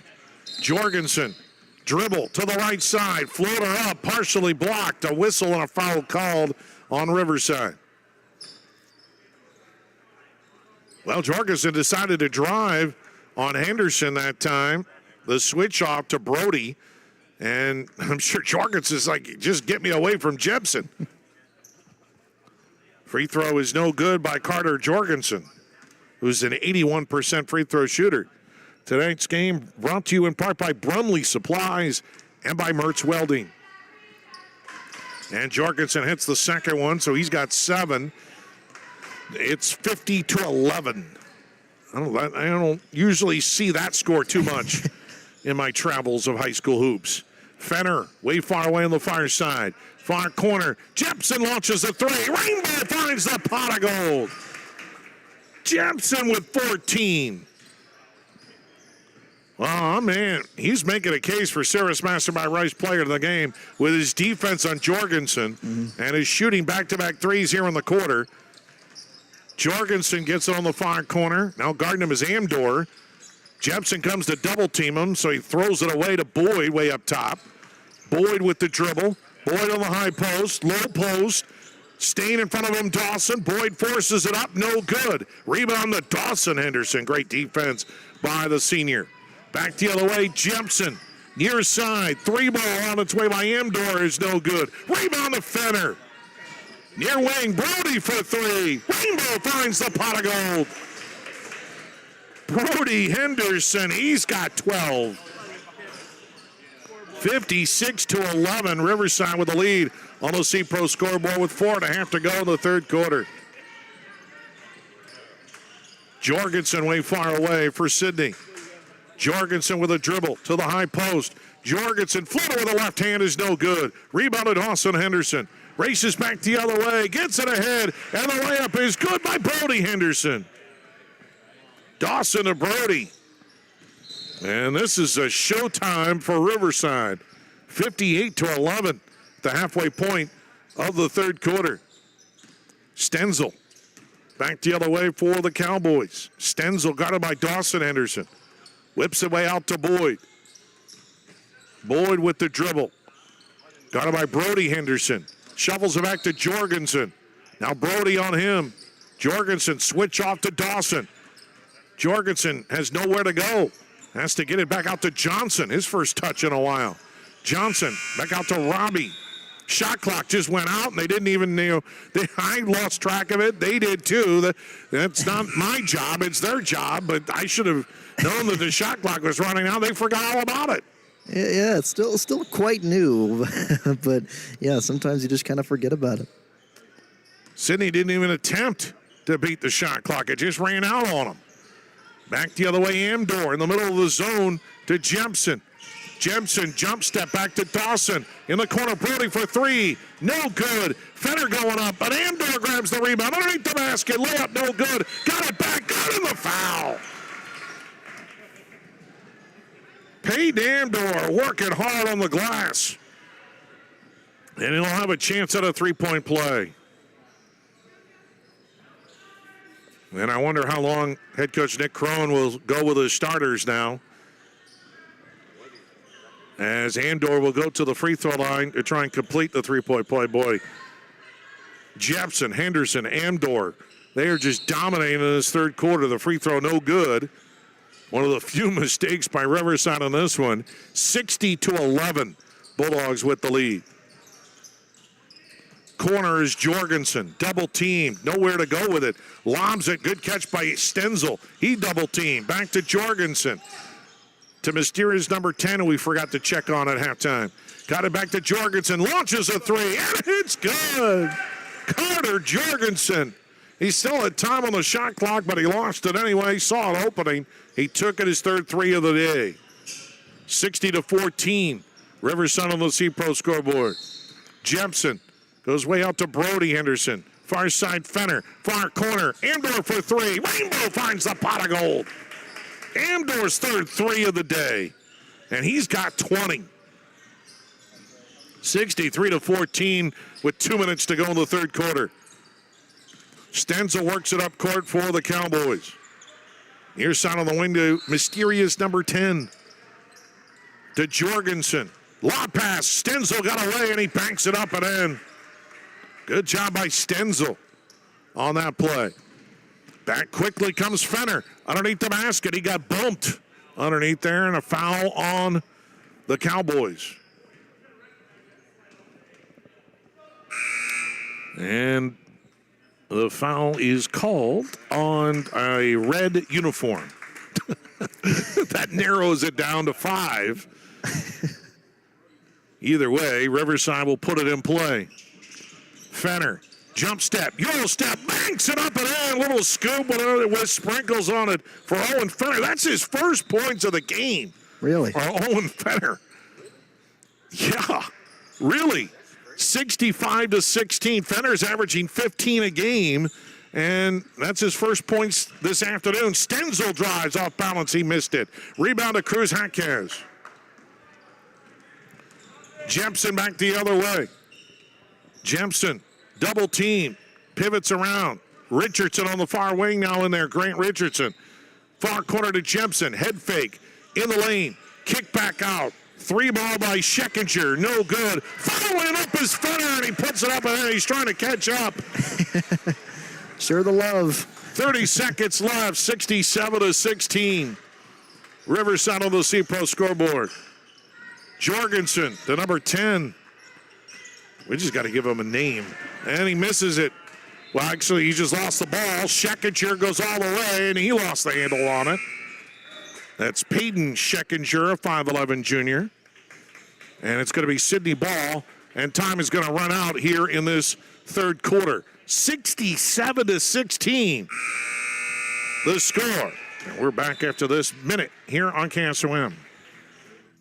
Since 1952, the family-owned Mertz Welding Since 1952, the family-owned Mertz Welding has provided quality welding and fabrication in Carson. They specialize in rebuilding and remanufacturing everything from light to heavy equipment with a variety of machines and welders. There isn't a job Mertz Welding can't handle. For more information, stop in at the shop in the west end of Broadway in Carson, or give them a call at 712-484-3821. Mertz Welding is a proud sponsor of Riverside Athletics. For farm supplies, see Bromley Supplies in Carson. General Farm Supplies, nuts and bolts, just about everything you need to get whatever is broke on your farm fixed. Need a new hydraulic hose belt? Bromley Supply can do that for you. Maybe you just need a couple of adapters or fittings. They can handle that too. Conveniently located just outside of Carson. Give them a call at 402-680-5471. For all your farm supply needs, Bromley Supplies in Carson. Side, boy, I got to add up these team stats. 2, 4, 6, 9. They had 9 made baskets and only 5 misses. 9 of 14 from the field in that third quarter. That is sizzling hot basketball shooting for Riverside. And they lead it 67-16 on the C-Pro scoreboard. Falling down was Jaquez, Stenzel, and a turnaround jumper in the lane for Aiden Stenzel. He's got 8. Jorgensen has 10. Only 2 players have scored for Sidney so far.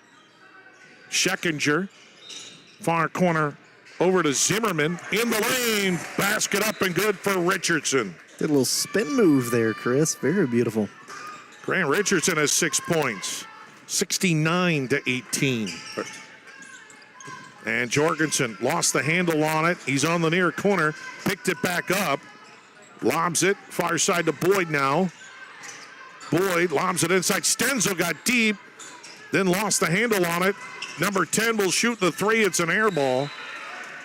And that will go back to Riverside.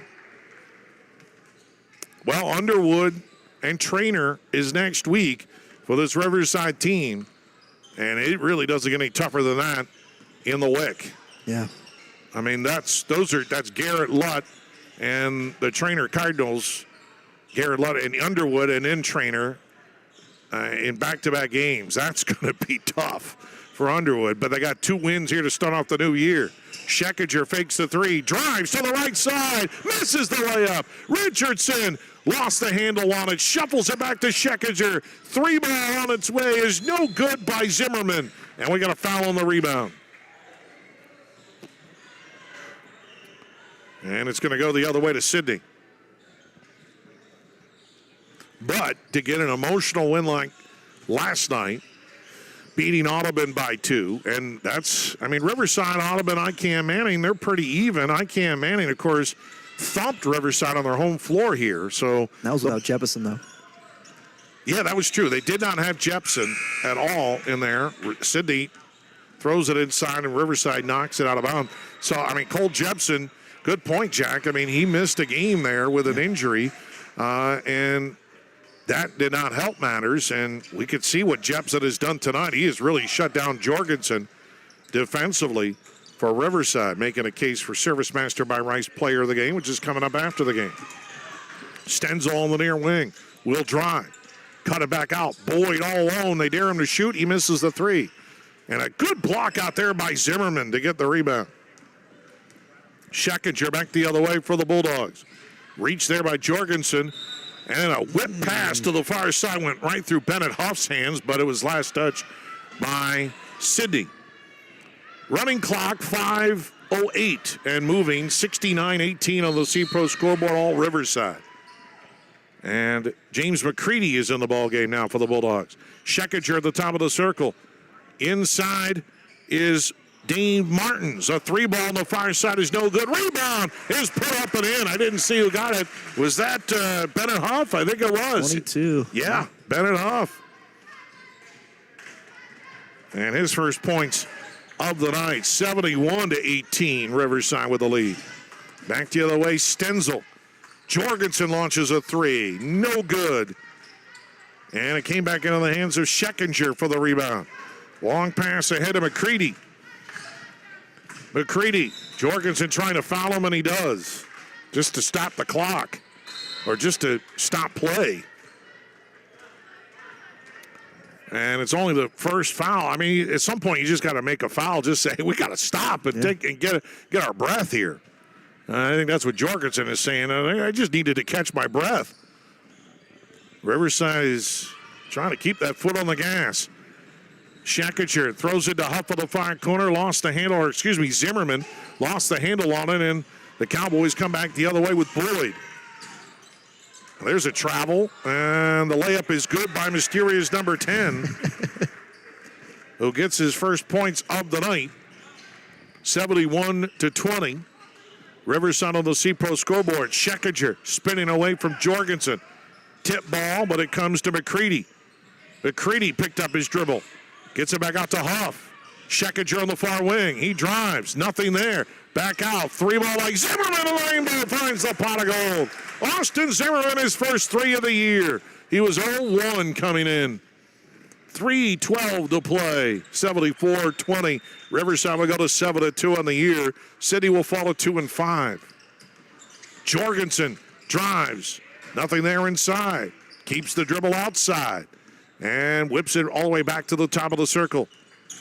Number 10 there with it. He traveled with it. No call. Loose ball and a turnover. Martins comes away with it. And now Jorgensen just picked the pocket of McCready, and he'll lay it up and in. And Jorgensen has 12. Only 2 players have scored for the Cowboys, Stenzel and Jorgensen. 74-22 with 2.5 to go. Schekinger, far corner Zimmerman. Pass inside, jumper up, no good by Martins. Rebound, though, by McCready. Huff up top to Schekinger. Zimmerman launches another 3. In and out, no good. And the rebound to Calvin Johnson. Riverside just has so many outside weapons, and you want to attack them in the post for the most part, but Peyton Andor has been so effective. There's a drive, and number 10, mysterious number 10, lays it up and in. And he's got 4 points, 74-24, under 2 minutes to go. Martins just inside the high post, thought about it. Schekinger down the middle, surrounded by red jerseys. Kick back out, Huff for 3, no good. And the rebound comes off to Stenzel. Stenzel races back the other way, and his pocket is picked by Peyton Schekinger. To Bennett Huff. Huff to Schekinger. In the corner, 3-ball by McCready, and the rainbow finds the pot of gold. James McCready gets his first 3 of the year. He was 0-3. And they will get a situational timeout, but should I say a timeout, a substitution timeout. That's the word I wanted. As Schekinger comes out of the ball game, and in is Jackson Cadle for Riverside, who is a 6'2 junior. With 1:20 to go in the ball game, 77-24, Riverside with the lead. They have defended the home court here in exceptional style. Jorgensen back the other way for Sidney. Into the lane and going up for a shot, and he is fouled. Zimmerman got a little elbow, I think, from Jorgensen as he was going up with a shot. Got a little taste in the mouth. Jorgensen will get 2 free throws for Sidney. Well, the Cowboys just do not have numbers. They've only used a 6-player rotation this entire game. They have 2 other players on the end of the bench, and they haven't even taken their warm-ups off. So their starters pretty much went the whole way in the first quarter. So it's going to be a problem for them year-round with not much there. There are two guys in sweats on the bench, so clearly they have injury problems as well. And when you have short numbers, you're not going to be able to win a ton of ball games. And what do we have here? We've had a delay. I guess there's blood on one of the players' jerseys and maybe blood on the court, and they need to retrieve some cleaning materials. Everyone's looking somewhere. I think they just went to the equipment room down here. So we'll step aside, take a break. 1:06 to play in the ball game. It's all Riverside, 77-24. Back after this on KSOM. Got a leak? A clog? Or maybe it's time for a brand new bathroom. Furnace or AC needs some attention? Or are you interested in floor? Anita Supply Center is here for you. From the big jobs to the small tasks, we're here to help. Hi, this is Kim with a reminder of our hours, so when you need our help, we're here. Anita Supply Center is open Monday through Fridays, 7 to 5, and Saturdays, 8 until noon. We're here 6 days a week for all your building, landscaping, how-to projects, repairs, and more. We offer free in-home measurements, free estimates, and can help you put your ideas together. Anita Supply Center is open 6 days a week for all your home improvement and building needs. Has been disinfected, and Jorgensen will shoot 2 free throws for Sidney, and the first one rattles off no good for Cutter Jorgensen. Couldn't even see what they were cleaning down there. It might have been blood, but it was really, really small. Yeah, just a couple of little spots. Jorgensen misses them both, and the rebound comes to Peyton Scheckinger, who just checked back into the ball game for Riverside. We're at a minute to go in the ball game. Scheckinger, turnaround jumper is no good by Cadle. Rebound comes off to McKee. McKee able to get it back up top to Scheckinger. Jorgensen harasses him. Bennett Huff. Cadle at the free throw line. Can't get a shot off. Looks like they wanted to get it to him. 3 ball in the corner by McKee is no good. And the rebound to Calvin Johnson. Going back the other way for Sidney. To Jorgensen. Picked up his dribble. Johnson is going to drive and shovels it back to Jorgensen. And then there's Mr. number 10 who goes inside. It's knocked away, but Stenzel recovers it for Sidney. Shot clock is off, 12 seconds left. Stenzel throws an elbow, nothing there. Johnson for 3, no good. And the rebound loose. Stenzel picks it back up, tries to go back up with it, loses it out of bounds. That's going to be the ball game. 7-24, all Riverside in this one. And we'll take a break and back with our Service Master by Rice player of the game. That's after this here on KSOM. Hi, this is Holly at Oakland Farm Supply. Animal nutrition is our passion. What's it mean to be in good hands? It means you get an expert agent who's in it for the long haul. We'll get to know you and be there for you as your coverage needs change. I'm Craig Hummel at Hummel Insurance Services, and we work with Allstate Insurance. Let us help you choose the right amount of protection to meet your needs and see for yourself what it means to be in good hands. Call Hummel Insurance Services or stop in anytime.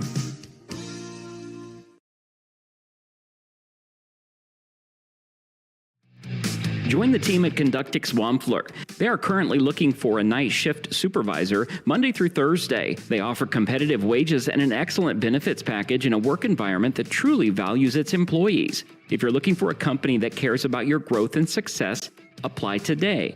Learn more and apply online at conductix.us or apply in person at 1605 Industrial Parkway, Harlan. Conductix Wampler are proud to be an equal opportunity employer and strongly encourage military veterans to apply.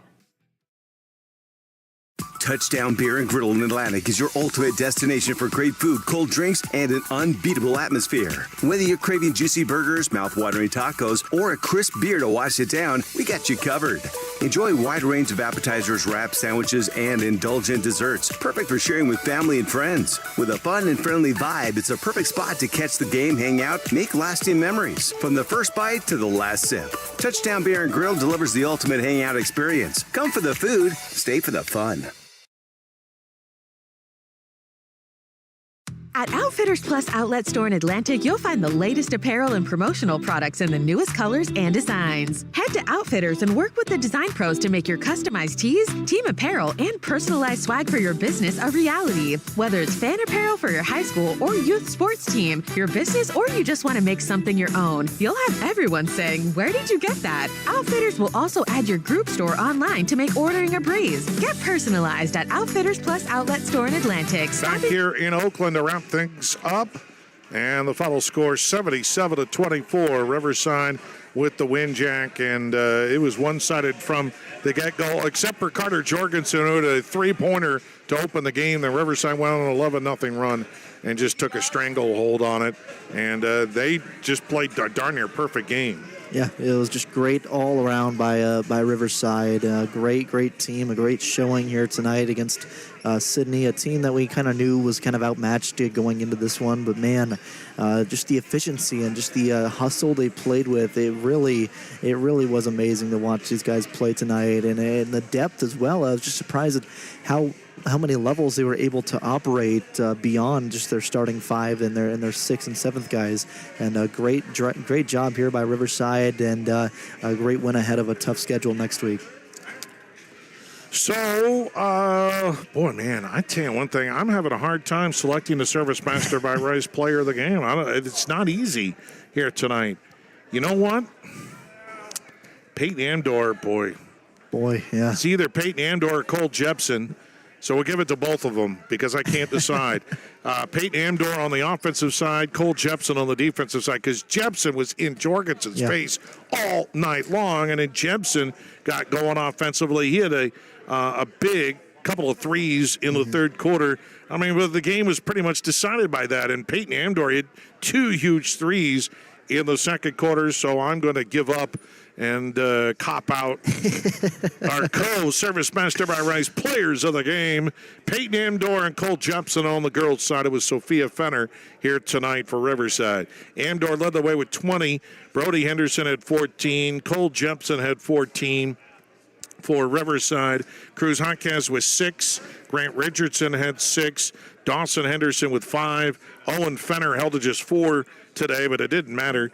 James McCready, 3. Austin Zimmerman had a 3. Bennett Huff had 2 points for Riverside. They were 21 of 45 shooting in the ball game, and that is an impressive 47% from the field. They were 10 of 27 from three-point land, 5 of 6 from the free throw line. They only shot 1 free throw, and they missed it in the second half.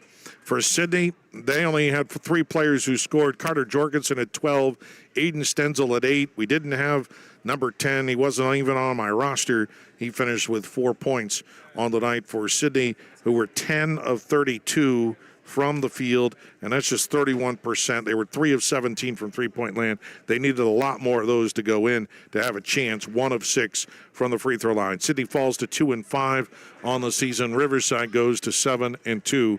And an impressive sweep here. We kind of expected that would be the case, Jack, with Riverside, but you just never know. The boys coming off an emotional win, there was no letdown, and that's what maybe even Coach Nick Rohn was afraid of going back in. He's like, it's always a challenge when you play another game, a Saturday game after a Friday one. Yeah, back-to-backs are never easy. I mean, when you look at just knowing your opponent, it's harder. It's definitely hard to get a read on like your second and third opponents, because you're always focusing on one opponent at a time, and when they're back-to-back, you get less time to focus on that second and third opponent. But I mean, great job here by Riverside to kind of keep focus, and it's great to see Cole Jepson back on the court there. He's been a great addition after that injury he sustained earlier in the season, and a great job here all in all by Riverside, boys and girls both. So that'll wrap up our broadcast here tonight. A reminder, Monday night we'll be in Audubon as the Wheelers battle Red Oak at another non-conference boys matchup. Only one game, because Audubon doesn't have a girls team. That's Exira HK and Audubon combined. So it's only one game Monday night, 7:30, Audubon against Red Oak. We'll have coverage right here on KSOM. Want to thank Nick Crone and want to thank Mark Jepson for joining us throughout the night.